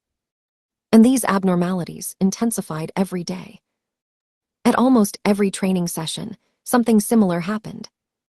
Ayn's behavior, which always seemed like a beautiful night song, flowing calmly and evenly, began to change dramatically. It was like dull glass covering her, distorting and distorting her beautiful song. And when the two of them were instructed to destroy the rebel base in the conflict zone, "Nissan, what are you doing? Why are they still alive?" He. Hey, Veer, don't you think that human life is for blooming flowers? Leaving her goals alive, she turned them into flower pots. It was then that, when I saw the blooming roses bloom, I realized that my fears about Ayn were fully justified. She went crazy. Play with someone else's life. Meaningless actions for the killer. Do something similar for your pleasure. Old Nissan wouldn't do that. What kind of changes have occurred in her head? Maybe it's all the atmosphere. Insanity is often among the sisters. In addition, some of the sisters, because of the obligations assigned to them, were forced to use the last resort for the successful completion of tasks. Is something like this related to her? I was worried about her. Worried. Therefore, that day, I decided to visit her, always caring for flowers in the yard at this time. "Oh, Veer, I heard that you again became the best in your group. Congratulations." It is easy to achieve such a result when all the members of your group are weak. The yard, as then, was again painted in the crimson tones of sunset. Having greeted Ayn, I decided to go straight to the problem that worried me. "Nissan, what has been happening to you lately?" "What are you talking about?" You know very well what I mean. Your movements have always been impeccable. Penetration into enemy territory, fighting, killing, speed. No one could compare with you in this. But lately, everything is different. Do you now just exist and wasting your time?" After my words, Ayn thoughtfully said, "Yes. So you still noticed, Veer, although you always watched me." She confirmed the fidelity of my observations. Identification of your changes. It does not seem that she had a mental breakdown like most sisters. Then the reasons are different. Maybe she faced some problems in her personal life. When I asked her about this, Ayn shook her head. "Hey, Veer, do you know what is the most unnecessary quality for killers?" "Conscience. I live in this world to kill others. It'll be this way forever. A heart mourning for victims is baggage that makes you feel heavy. Compassion for others, thorns that torment the mind. That's why I decided to end my old self. And I deliberately formed within myself a new, suitable personality who would easily survive in this hell. Caring only for myself and preferring brutal murders, this is the new me." She stated that she had done away with the old self. At first, I did not understand what she was talking about, and only after receiving new clarifications did it come to me. "What nonsense! Stop, Nissan, stop doing this." The reprimand flying out of my mouth was close to screaming. Ayn, whom I always looked up to, turned into someone else. I was so scared that my heart sank. But even in spite of my frustrated scream, Ayn remained calm, as always. "I cannot, because I'm a genius. You yourself, Veer, told me about this. My talent is the best means of survival in this hell. To live a life in which it would not hurt. I adjusted my behavior, and now the next step will be to develop a new mindset. All this is inevitable." Speaking of such strange things, she stroked the flowers she cared for. "A withering, this is so beautiful." After these words, I understood. Irreversible changes have already occurred in the heart of Ayn. "But, Nissan, but will everything be all right? You formed a new personality. I do not want to lose you." Unacceptable things. I followed her all my life. If she leaves, to whom should I look further? While I was tormented, Ayn turned to me. "Hey, Veer, remember our conversation in the yard when I kissed you? Have you found your meaning in life?" Sudden change of conversation. "Nissan, now we are talking about you." "Answer me, you are welcome." Ayn interrupted my protest in an unexpectedly firm voice. Why did Ayn talk about this? Despite my dissatisfaction, I reluctantly crossed her gaze. I could not find anything good for which I could live. I found absolutely nothing, but But I managed to gain a strong spirit. I have killed many people and have seen various deaths, but I'm not going to run away from my fate because this is one of the worst forms of salvation. I will continue to live the life of the killer to the end and eventually die a dog's death. You could even say, I'm proud of my shitty life. In the middle of my speech, I was already ashamed of what I was carrying. I never kept up with the pace of Nissan. But now, I had to try to stop Ain from doing stupid things about formatting his personality. Thinking about it, I looked at her. That means how, great. I was stunned by her expression. She looked so happy. I had never seen such an expression on her face before. Do not dare to die at the selection that will happen next week. Survive and become a professional. Never be afraid and never lose to anyone, even if your adversary is me who has changed. Oh, I understood. Memories of the distant past. Remembering the old self, Tatara grinned bitterly. A lot of time has passed since that moment. And no matter how sad it may sound, she understood those words only 5 years later.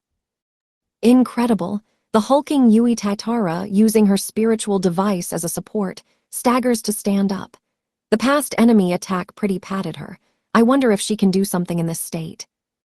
The damage done by the roots of the dark tree was felt throughout the body.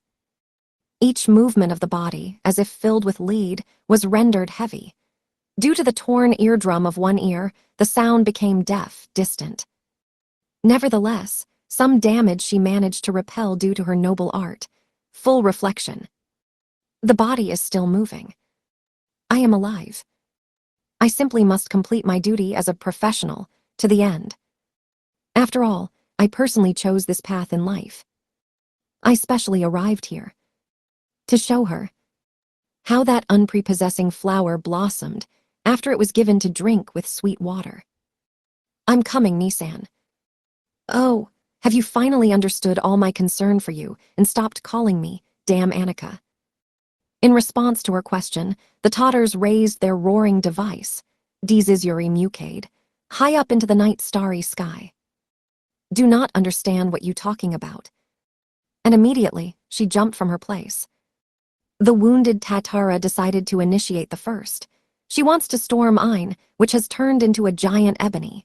With strong determination, she wants to emerge victorious from this battle, but have you still not understood the difference in our abilities? Ain echoed the mockery. Then the monsters of roses rushed to Tatara and blocked her path. A huge number of enemies appeared in front of her. Like a formidable tsunami, they were ready to swallow the target in front of themselves without pity. With such an obstacle, is so easy not to understand. But, good, Veer, I have 3 things for you that you must remember.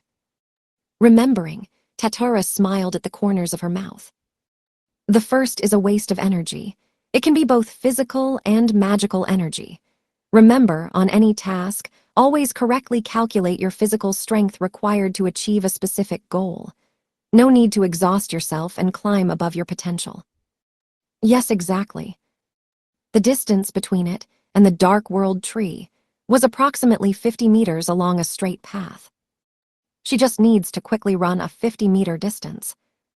There is only one single way to do this.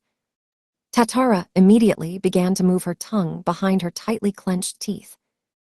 The terrible tsunami nevertheless reached Tatara and swallowed. Countless monsters were supposed to tear it to pieces. But what? To a deafening roar, something made its way through the monsters. The culprit of this noise was the Jizuri Mucade chainsaw. Tatara did not stop cutting all the animals from roses with her spiritual device. Without deviating from the original plan, she strove toward Ain in a direct trajectory. All her movements and incredible strength were impossible for her level of ability. Physical strength, thinking fearlessness. All this went beyond the bounds of her potential. Ain realized right away. You used angel dust. Angel dust. Trump card at home of Grund, issued to each killer. If you use it, then do not even dream that the consequences will not overtake you. The most vicious stimulant in the world, causing serious damage to the brain and body, but in return allows you to increase concentration to the limit and reveal its full potential.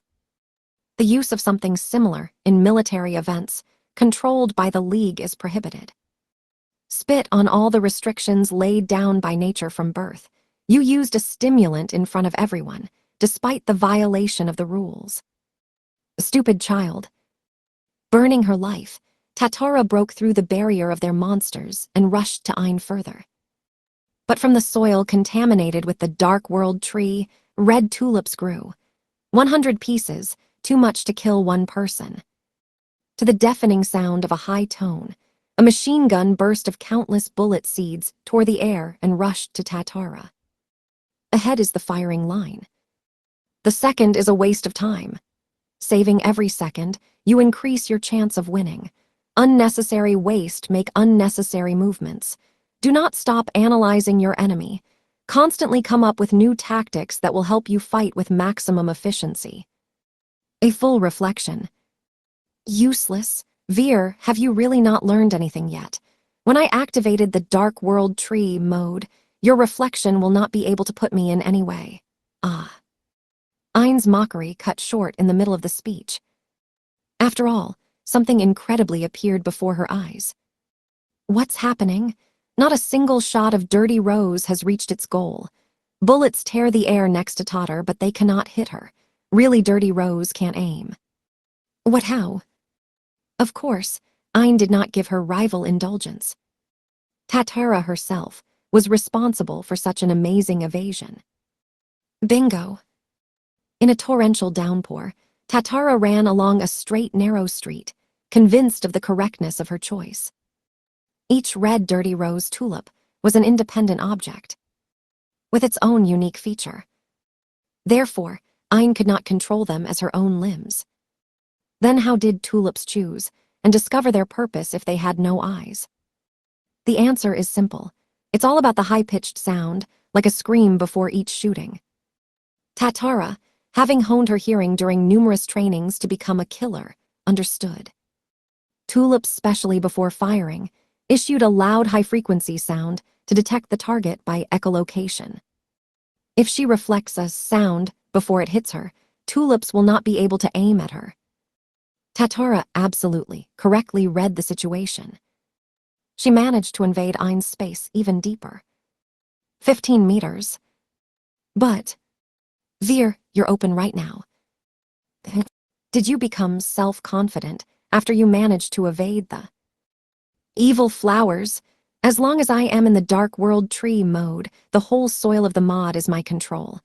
I can do whatever I please. You can't be saved. Immediately after her words, the ground under Tatara's feet opened. The stakes of green bamboo, quickly emerging from the ground, were ready to attack. Tsuranaki Adaki. 30 meters in diameter around the Dark World Tree, pointed bamboo spears pierced the skies. The distance between the spears was minimal, no chance of dodging. Tsuranaki Adaki, under the influence of the Dark World Tree, has increased its power at times. Red tulips and the monsters of their roses, Tatara will not succeed, as in their case, easily repel bamboo stakes. Spraying blood in all directions, something flew straight to the ground. It was Tatara's severed left arm. As soon as Ain thought that she was able to deal with the enemy, how immediately this thought was smashed to smithereens. For, cutting through the bamboo spears, Tatara continued to break forward. But the Tsuranaki Adaki seriously injured her body.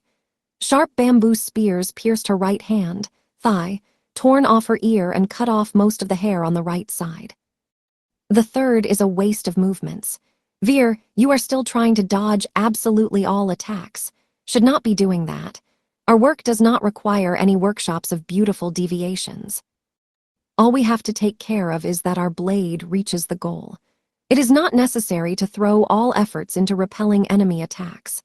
It's better at the last minute to slightly change the angle of defeat of the enemy strike so that it does not take our life. Tatara will never succeed in completely repelling the attack of the Dark World Tree. Therefore, she took the last advice, and at the last moment slightly deviated from the path of defeat of bamboo copies. As a result, they did not take her life. But still, the damage was colossal. Both of her legs, barely attached to her torso, were no longer connected to the nervous system. Her right eye stopped seeing. Perhaps the attack that damaged her right ear was to blame. Tatara managed to protect her life. But at what cost? Her body is almost dead. Only the surviving right hand was capable of movement. But we assassins, sacks of meat and bone, we do not need to show off and be cool. We just have to win, that's all. Such a sacrifice turned out to be a sufficient price to overcome the remaining 10 meters. Tatara, breaking through the barrier in the form of a forest of sharp bamboo spears, began to fall to the ground. But at the moment when her right hand touched the earth, she applied her noble art of reflection. Reflecting the energy of the fall, she made her body fly straight ahead. Holding the chainsaw blade in front of her, she overcame the last 10 meters in the same way and drove the chainsaw into the base of the tree. Finally, I reached. Tatara muttered with relief, completing her assignment. Huh. Ain laughed at Tatara, who had sacrificed her life to pierce the barrel with her device. You reached me. Right, so what are you going to do next? Trim me branches, make a hairstyle. Can't you still realize that insect bites do not care for me, although you managed to get close to me and strike? I hope you are happy with this achievement, Veer. Well, play and that's enough. You are just an ordinary knight using the techniques of reflection. It is you who reflect the strength of your opponent. But you can't manage to cut me down while I'm in the Dark World Tree mode, all my roots firmly dug into the ground. Possessing a causal ability, you drove into your head that you can win. But this is not so, Veer. You have no chance of winning. Ain was. No blade in the world can cut it down. Moreover, as the battle showed, full reflection could not compete with the power of the Dark World Tree. Tatara lost her arm, and the other was damaged. For this reason alone, Ain did not stop her from calmly overcoming the remaining 10 meters. As soon as Tatara emerged from the forest of pointed bamboo spears, Ain immediately realized that she was not her opponent at all. You only wasted your time, and you were unnecessarily injured. Following her last words, Ain grew 2 thick branches from the trunk of the Dark World Tree.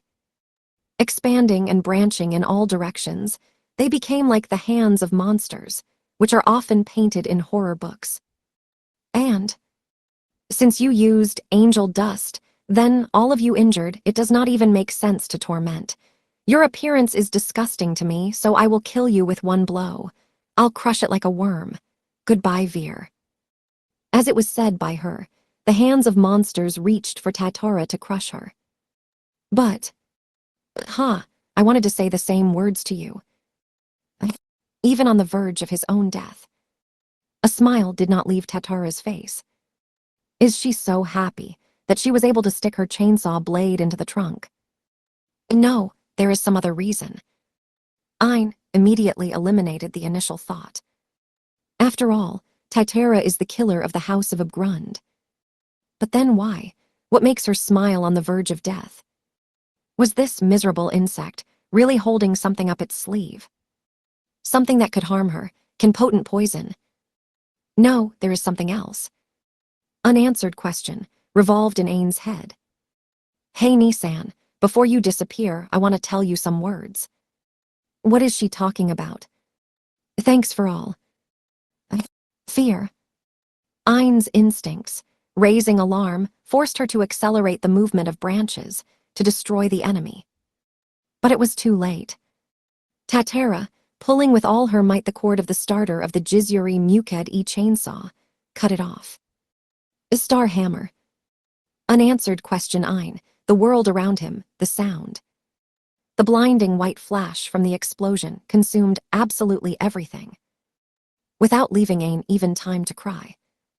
And the broadcast of the battle between Ain and Totter transmitted by the drones, was suddenly interrupted. At that very moment, a sound that far exceeded the limits of human hearing reached the commentator flying over Cledland. The whole kingdom shuddered at something powerful and incomprehensible. What the hell happened in the battle between them? To at least somehow clarify the situation, the commentator leaned out of a flying helicopter. What? Then he saw. In the center of the royal capital, Lucerne, the palace in the courtyard of which Ain and Tatara fought has disappeared. Only a huge crater formed instead of it. It looks like a nuclear bomb has just been dropped. The royal palace and the dark world tree were blown clean. But how is this possible? Ain was one step away from victory, as her opponent reflexively used his reflection. And still, what could have caused such a monstrous explosion? I am completely at a loss. Despite the confusion in words, his assumption of the disappearance of the center of Lucerne was close to the truth. Such a monstrous explosion was a consequence of the noble art of Tatara, which at the last moment used its remaining forces. But neither the full reflection nor the reflection of fate were involved. Full reflection was powerless against the power of the dark world tree. At best, this ability would help Tatara to dodge a little. Reflection of fate was also useless. Regardless of what damage Tatara brings back, the dark world tree will only be slightly scratched. Her abilities in this case are powerless and did not pose any threat to the enemy. Therefore, the fact that Tatara used reflexively, reflection, is fundamentally wrong. Her abilities were good when the enemy gave all the best. If this did not happen, her ability decreased. But even if you cannot repel an enemy attack, you can try to use another force for your own purposes. It was such an obvious thing that many simply forgot about it. Great power supporting their world. Orbital motion. Thanks to this force, the Earth rotates in space around the Sun. They say the speed of rotation of the Earth reaches 100,000 kilometers per hour. What happens if you repel a grain of this power into the enemy? This tiny particle, knocked out of the general stream, like an incomparable iron hammer, will crush the enemy. This is what Tatara used at the last moment before the enemy attack. Star Hammer. It was this ability that destroyed the royal palace and turned the dark world tree to dust. And of course, she hit Tatara, who was in close proximity to the enemy before she applied this ability. The main reason she didn't use Star Hammer at the start of the battle was because this ability was similar to suicide. Tatara, struck by the blast wave of Star Hammer, like a rag rolled down the edge of a huge crater. There seems to be some kind of noise somewhere. Its source was a commentator's helicopter, which flew closer to the crater. The commentator, leaning out of the helicopter and pointing at her, shouted something. But Tatara did not hear anything, although the rumble of the helicopter should have been quite noisy. It seems that she has completely lost her hearing due to the deafening explosion of Star Hammer. Well, that was to be expected. She did not feel the continuation of her shoulders. And the legs, too. Having examined the lower part of herself, Tatara grinned bitterly. Almost dead, it's a miracle that I'm still alive. Only due to the action of angel dust, Tatara did not die from pain shock. In addition to all the features, this stimulant had a strong analgesic effect. Still, using it was a good idea.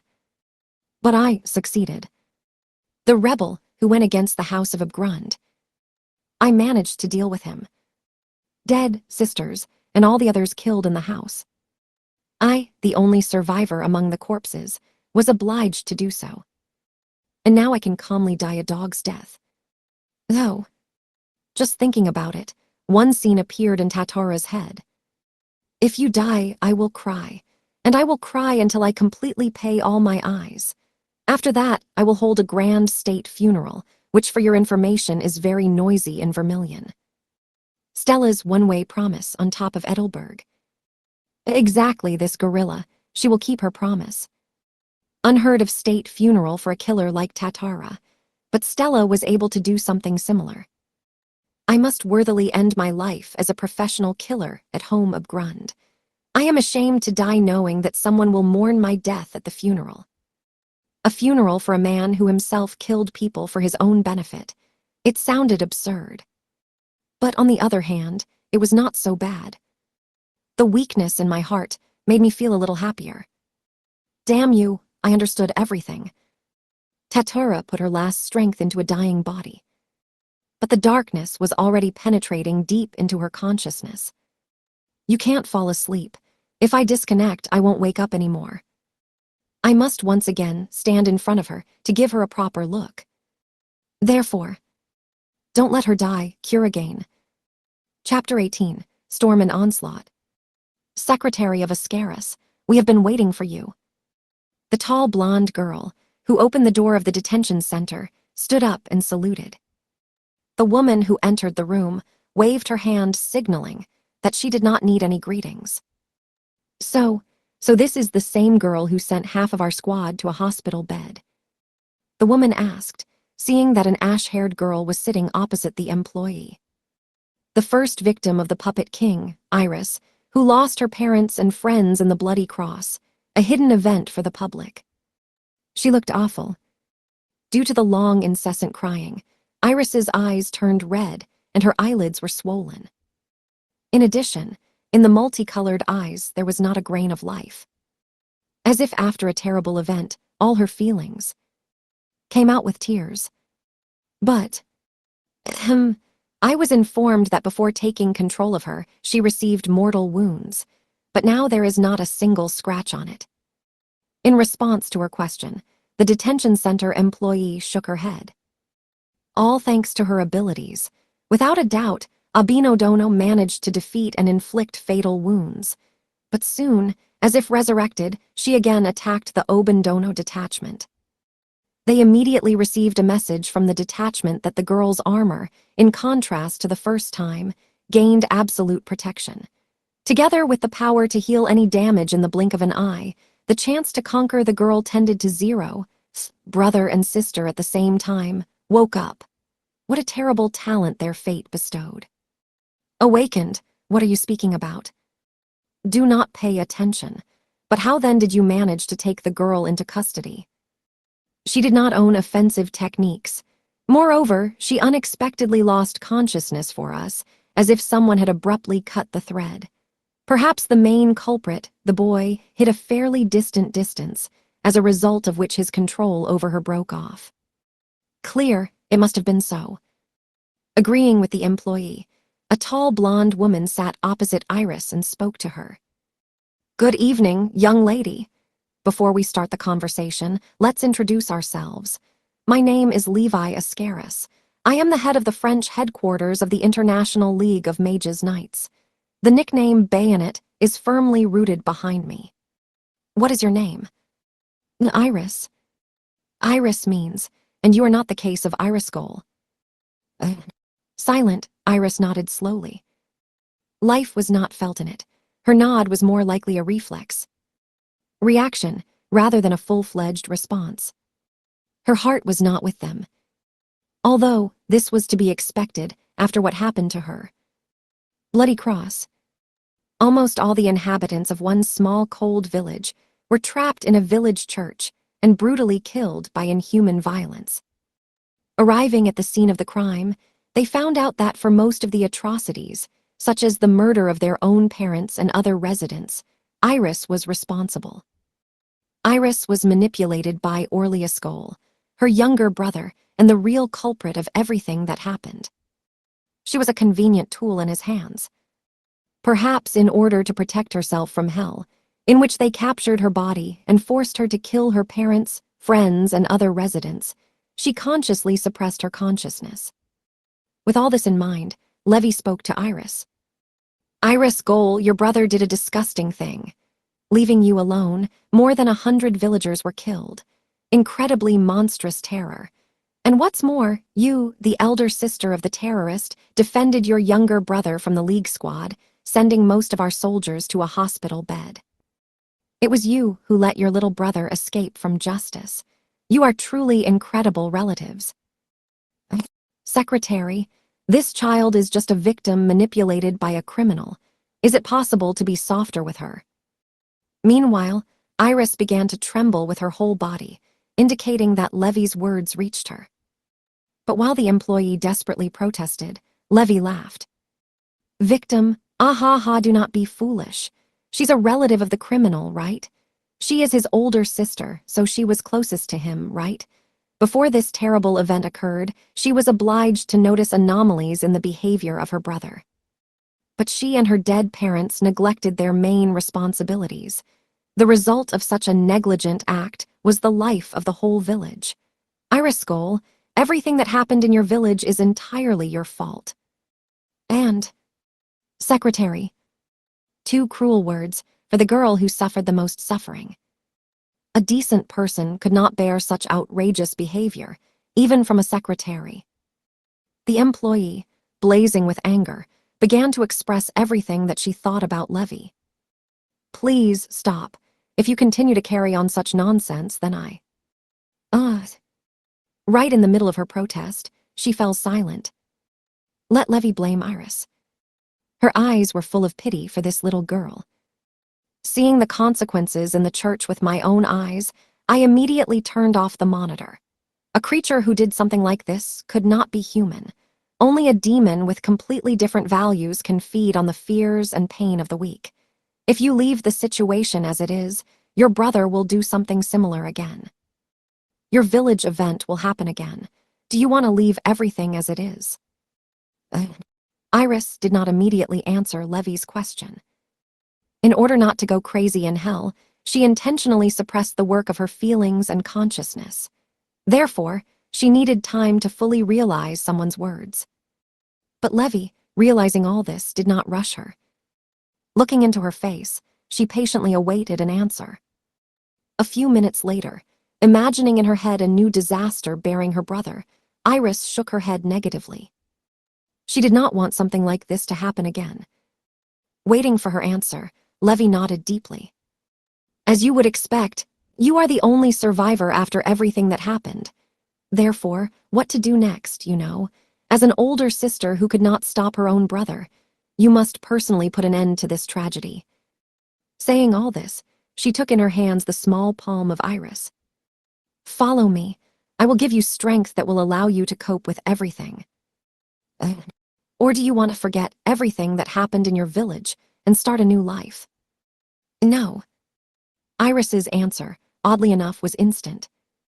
She realized the only reason she was alive, thus confirming his responsibility for the event that Levy mentioned. This new feeling gave strength to her half-dead body. A fire lit in her eyes. Please share your strength with me. Iris tightly squeezed Levi's right hand with her left palm. My brother, I will certainly overcome him. Her last words were an oath. Outskirts of Lucerne. 2 shadows collided in battle, crushing everything and raising a pillar of dust. One of the shadows was small. It belonged to a fragile boy wrapped in a black cloak, king of Orgol puppets. A second shadow frantically pursued him. It was a knight in black armor that radiated lilac light. It was the Black Knight Iris, Ascaried with his Orichalcus armor. Holding in her hands a huge battle halberd that shone like her armor in lilac, she attacked Orgol with all her might. On the other hand, Orgol, when Iris was approaching, tried to keep his distance from her. He constantly ran along the intricate city alleys, walls, and roofs. Her eyes noticed a dozen sharp, thin flashes directed in her direction. It was an Orgul device, the Black Widow. Strong, flexible threads always reached the goal, not stopping at any obstacle. Concrete poles with electric wires, pipes, buildings, threads easily entered them like a knife into oil. Even the air in front of Iris seemed to be torn to pieces. But the opponent of Orgol was the Black Knight, which ranks 4th in strength in the world ranking. A dozen formidable attacks capable of cutting steel were met by the Iris battle halberd. Many fine threads against her only weapon. The balance of power was clearly not on her side. But such an act on her part was completely justified. After all, now she is completely chained too. Her Orichalcus armor. This armor is the embodiment of the very concept of resistance. It is able to heal any wounds in the blink of an eye. It may seem to an ordinary person that such a feature is good only in defense. But this statement is not entirely true. The protective and healing power of Orichalcus could also be used as an attack and enhance magic. Let Iris not be able to strengthen her physical abilities, like Ikki Kuragain, she was still able to increase the power of her magic, strength, and attack speed. This reinforcement of Iris was different from other abilities of other knights. The enhanced healing power of Orichalcus is able to heal wounds that would instantly kill simple knights, and the enhanced defense is able to repel a direct shot of the tank. Without any difficulties, all these features allowed Iris not to be distracted by the attacks of the enemy and to attack herself with maximum firepower. An ideal knight with no weak points in attack and defense. This was the main feature of the Orichalcus armor belonging to the Black Knight. Therefore, the gain was not limited to the usual reflection of 10 enemy attacks. Immediately after Iris pushed her enemy attack as hard as she could, she instantly increased her speed. She was given a great chance to hit or goal. Her formidable halberd instantly sank down on the enemy. Wow, don't even try, you won't be able to hurt me. Her battle halberd pierces the ground, destroying a huge stretch of asphalt, but Orgol remained intact. Dodging a powerful strike of halberds, Orgol breaks away and runs away again. Iris immediately begins to pursue with its overwhelming power and attack speed. From the very beginning of the battle, this has been repeated many times. Defense and attack, Iris worked as always excellent. She completely controlled the battle.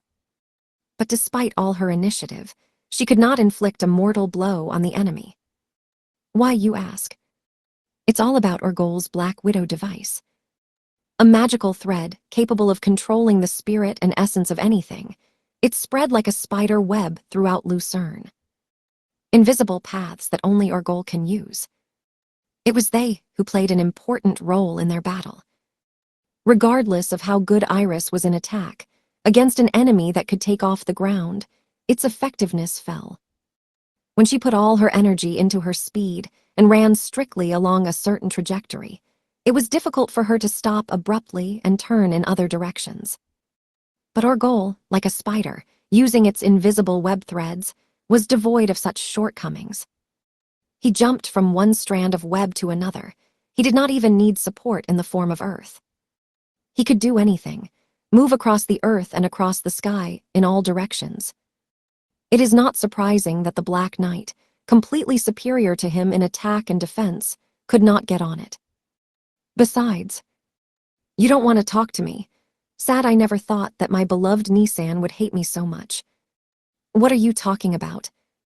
You do not believe, but I really love you, Nisan, and not just you. I loved all the people in the village. I still remember their names, faces, voices. Shut up. Michelle and Thor, our neighbors. I often played with them. Uncle Gerard, Butcher, and Aunt Romy. I always went to their shop to buy meat. Ironane and Off-Year developed Stefan. Gaspard, the leader among all the children, and his closest friends Bernard and Eric. By the way, Gaspard and Irene met, right? Or didn't you know? Although not surprising, you have always shunned people. Ah, looking in your face, memories from the past surged on me. Such nostalgia. Shut up. Orgol's insinuating words. Despite his invincible Orichalcus armor, Iris's heart was still vulnerable. How are you with such a face? After all you have done with them, how can you call them by their gentle voice by name? Because they are all my virtues. That birthday I received life from them. I smiled all around, and they sincerely smiled back. That is why I am grateful to them all. Wow, it was close. I can't take it anymore. All this drives me crazy. I do not want to hear your voice. I'd rather just cut your throat. How scary. Orgul's insinuating words awaken the heart of Iris. The pain aroused anger, and anger directly begins to affect its strength. As a result, delays before her attacks increased. But, oh, it smells fried. Despite delays in enemy attacks, Orgul did not attack. Like a spider, he stared at her silently. He understood that Iris was known for his weakness. My abilities are not suitable for direct combat. As the facts testified, his main role in the army of the rebellion was auxiliary. Using his threads, he controlled various situations around the world. His puppets supported various tasks of the rebellion. Therefore, face-to-face with real strong fighters, such as Wallenstein or Iris for him, was undesirable. It makes no sense to rush and attack directly. It is necessary to deceive the enemy and lure into their territory.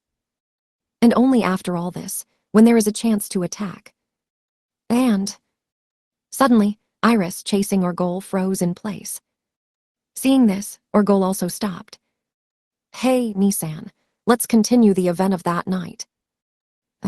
Iris instantly noticed how countless threads braided and penetrated her body, depriving her of freedom of movement. All because of the web, the strings of Orgul were everywhere. Usually, they did not interact with physical and spiritual phenomena. They cannot even be noticed with the eyes, but they existed. If you chase the Orgul for a long time and constantly attack it, the further result is obvious to everyone. The thread will begin to entangle you, many times.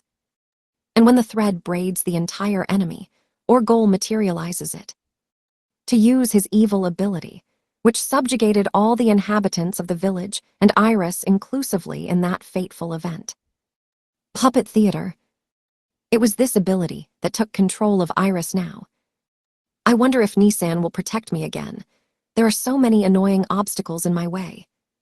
He should, like last time, take over Iris's body without any problems. And during an attempt to control her, in spite of all his threads, she refused to move at his will. Guess made Orgul's face frown. Immediately, the shadow of battle halberds Iris flies in the sky. Escaping a small wound, Orgul managed to evade. It was close. If he had not caught the enemy blow with the help of threads, his head would have fallen from his shoulders. Cold sweat appeared on his forehead. Without a doubt, his ability to puppet theater did not work. Being one of the desperate, he immediately realized what kind of force Iris used. This is not ordinary resistance. Nisan used the gravitational pull of her fate. The battle between the two knights is a battle for the first to take the initiative and intervene in fate. This is especially noticeable in the battle between the desperate, who do not belong to the causal relationship of this world. Since Levi Ascarid took custody of Iris, she continued to live only for the sake of this moment. The man who took her parents and friends from her. She was obligated to kill the Orgul puppet king. Especially for victory, she constantly honed herself. Obsession, anger, and determination were embodied in a curse that enveloped Iris and continued to give strength. She will not allow Orgul to control herself more like in the Blood Cross event. Never, after all, only for the sake of his murder, the Black Knight Iris Ascarid survived to this moment. A grand jignal. Despite all the evil threads that shackle Iris, she quickly reduced her distance with Orgul without any problems. To prevent her attack, Orgul snapped his fingers and released many threads into Iris. Countless sharp, subtle flashes rushed into Iris. But despite their huge number, and hundreds, not thousands of blows, capable of cutting the enemy into small pieces, collided with the Orichalcus armor, causing a pillar of sparks and a metal clang, but there was not even a scratch on the obsidian armor. His attack turned out to be absolutely useless for the enemy, striving towards him in a direct trajectory. And if so, Orgul instantly decides to change his tactics. Since he cannot cut her armor with threads, then you need to try to use power attacks. God of the machine. the special noble art of Orgul, able to bind any inorganic compounds with the help of threads and create a huge doll. Using this ability, he released the threads into various structures and launched them as from a bow. Statue from the fountain, telephone pole, church steeple, houses. All structures weighing several tons were released, using tensioned threads at a bullet speed. The power of such an attack was tens of times higher than a shot from a tank gun. But the Black Knight did not stop. Stone statues flying into it, telephone poles, spears, houses. Iris walked calmly forward, not afraid to fall under enemy bombardment. Her armor, like an impregnable fortress, took upon itself all the damage of Orgul. The wave and her battle, halberd again, rushed in his direction. Orgul is forced to use his web to avoid an attack. The Iris wave was so furious that wind pressure cut through the skin on his left hand and cut off all nearby structures. She continues to follow me. Are even such attacks of mine useless? Cold chills broke through his body. But even in a situation that seemed completely hopeless, he did not despair. He was also a knight with outstanding talent. And if so, Orgul, using invisible threads in the air, jumped over Iris's head and ended up behind her. Of course, he did not want to make a banal attack in the back. All his strength is not enough to inflict any damage on her back. So he decided to run away. Iris will need some time to turn around and run after him. He needs to use these seconds to break the distance. When Iris looked back to continue the pursuit of Orgul, she sensed an unpleasant thing. Just turning her head, she immediately felt a strong pressure on her neck. At this point, her armor had the thinnest armor. Of course, the culprit was the invisible threads of Orgul's Black Widow device. Not good. The thread entangled her whole body. The strength of the thread pressing on the neck was stronger than any other thread that bound her body. Thin chain mail could not resist such powerful pressure. But all her Orichalcus armor was honed by the gravitational force of her fate. The lilac radiance did not fade at all. Orgul would not have the strength to fetter her body like that. Really. Ha, it looks like you've already noticed, Nisan. True, all this is your strength. The more you move, the stronger the thread compresses your neck with your own strength. It is true that if you cannot do anything to the enemy with your power, use its power. Orgul was well aware of his low fighting efficiency, and unfortunately, there were always various tricks in his sleeve. He understood that the Orichalcus armor had one weak spot. The neck. It was because of suffocation that Iris broke off her streak of victories and lost in the A-League. This weakness was discovered by her opponent in the match, Campione.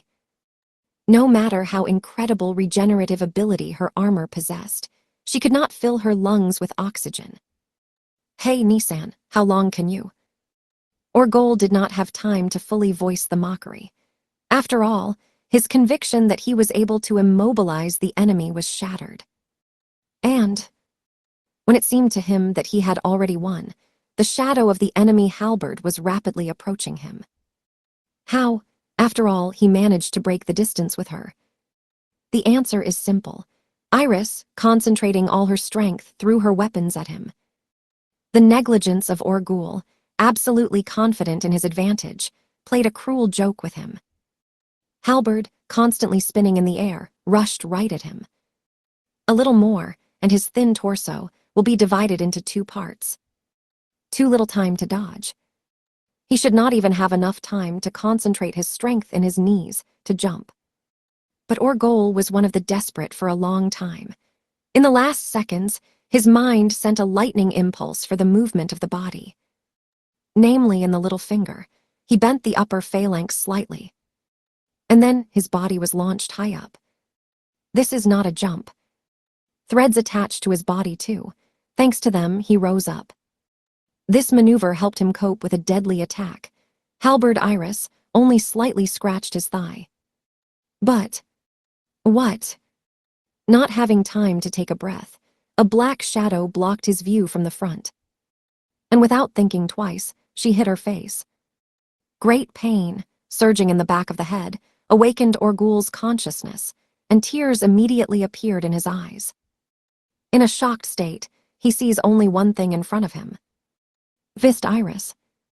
She was an experienced knight, and had long guessed that her enemy had turned the place into a huge spider den. Therefore, she immediately realized that the enemy would try to evade her attack with the help of invisible threads. She calculated his body position after dodging and immediately attacked. The body of Orgul, having received a direct blow with his right fist, was thrown back and began to tumble on the ground. The incessant tears and heavy bleeding from the nose deprived Orgul and smell and vision. Ga and Grand Guignol. In order to prevent the persecution, Orgul, still tumbling on the ground, attacked. But all his efforts are completely pointless. He himself was convinced at the beginning of the battle that the Grand Guignol was not able to stop his opponent. Therefore, Iris calmly continued her pursuit. With ease reflecting 1,000 sharp, subtle strokes, she stepped on the right hand of Orgul, who continued to lie on the ground. A loud crunch, and his hand twisted unnaturally, like a rubber doll. GHH, Arg. As soon as Orgul tried to raise his left hand to apply the Grand Guignol, Iris immediately grabbed his wrist. Not sparing her strength, she broke his left wrist with her own grip. Orgul's scream is made even stronger by the unbearable pain that impulses through his brain. But Iris was not going to spare him. After all, the person before her did not deserve the right to cry and scream in pain. GHH. Stretching her right arm forward, she squeezed Orgul's throat, which did not stop trembling with pain. Strengthening the grip, she lifted it high up. How can she move after my attack? Perplexed Orgul, floundering in Iris's grip. After all, her neck had to be strongly squeezed by his thread, under her own strength. From such sudden movements, her neck should have been torn. How did Iris escape from his trap? He received the answer to his question when he looked into the gap in the helmet of the invincible Orihalcus armor. Bubbles of blood and saliva. Even now, his thread still gripped Iris's neck with her own strength. The force of pressure was so monstrous that his thread pierced deep into her flesh. But despite all the pain, spit for pain. To kill, I'll kill you. Iris brain cells died due to a lack of oxygen. A thread dug deep into the flesh of her neck. Only the continuous treatment of Orihalcus helped her to survive until this moment. But all this is similar to scooping up a bucket of water when there is a huge hole in the bottom of the ship. Sooner or later, only one outcome awaited her death. But she did not mind. She only strove before her death to break this thin neck in her grip. GH. Her fingertips dug even deeper into Orgul's neck. She put so much power that the asphalt under them could not stand it and began to crack. Orgul's face blushes for lack of oxygen, his lips turn blue, and his eyes threaten to pop out of their sockets. Orgul is trying desperately to resist, but because of broken hands, everything is useless. Hopeless situation. A little more, and he will die of suffocation. But, GH. Iris's body suddenly rocked, her stance immediately broken. Orgul's neck-clenching strength also weakened. But Orgul will not miss such a chance. He pulled one of his threads with the thumb of his right bare foot. Immediately after that, the broken asphalt under the legs of Iris began to move. Having lost firm support, Iris's body began to tumble to the left side. Using the moment, Orgul broke out of her grip and with the help of threads ran into the sky. GH, God, how painful, Ga. Iris seems to have left a crack in his cervical vertebra. Each time he took a breath, severe pain pierced his back of the neck. Suffering pain, he frantically took a breath of air. The situation he was in is terrible. The difference in physical strength between him and the enemy is enormous. In addition, If he did not immediately heal his hands, there was no question of any protection. Therefore, Orgol accepts the only correct way out of this situation, an escape. High in the sky, his web was already stretched, so High Iris will not be able to get it. Do you really think you can escape? Unexpectedly for him, his only escape route is blocked by a new opponent. Hopes are destroyed, because the Crimson Princess Stella Vermilion herself, flapping fiery wings, blocked his escape path. Oh. No one in our world deserves to die. I think it sounds great, but as a person who is directly involved in politics, I understand that this is not real. No matter how sad, in our world there are people who do not deserve life. Orgol, just existing, you made tens of thousands of people suffer. Therefore, there is only one verdict: death. Immediately after her words, Stella, blocking the retreat of Orgulu, waved her sword. Incinerate everything in its path, the fiery salamander. The sword, dividing the sky into two parts, threw the spider back to earth. Interlude: the witch, who arrived at the last moment when dusk fell and a battle began between the representatives of both sides in Cledland. The plane landed at the airport of the capital Vermilion. Its dimensions were not large, and the League emblem flaunted on the body. It was one of the emergency aircraft that was allowed to cross the air borders of the member states of the League without prior notice. The main reason he arrived was, of course, to help Vermilion. According to the military laws of the League, the War of Representatives was defined as a battle between 5 knights of one side. Against 5 knights of the other side, the direct intervention of a third party was prohibited. But the man who flew to Vermilion on this plane was an expert in healing magic. Now Vermilion suffered greatly from the lack of such people. Regardless of victory or defeat, the wounded will always be. Therefore, in connection with the emergency, the knight herself in Belai was supposed to arrive on this plane.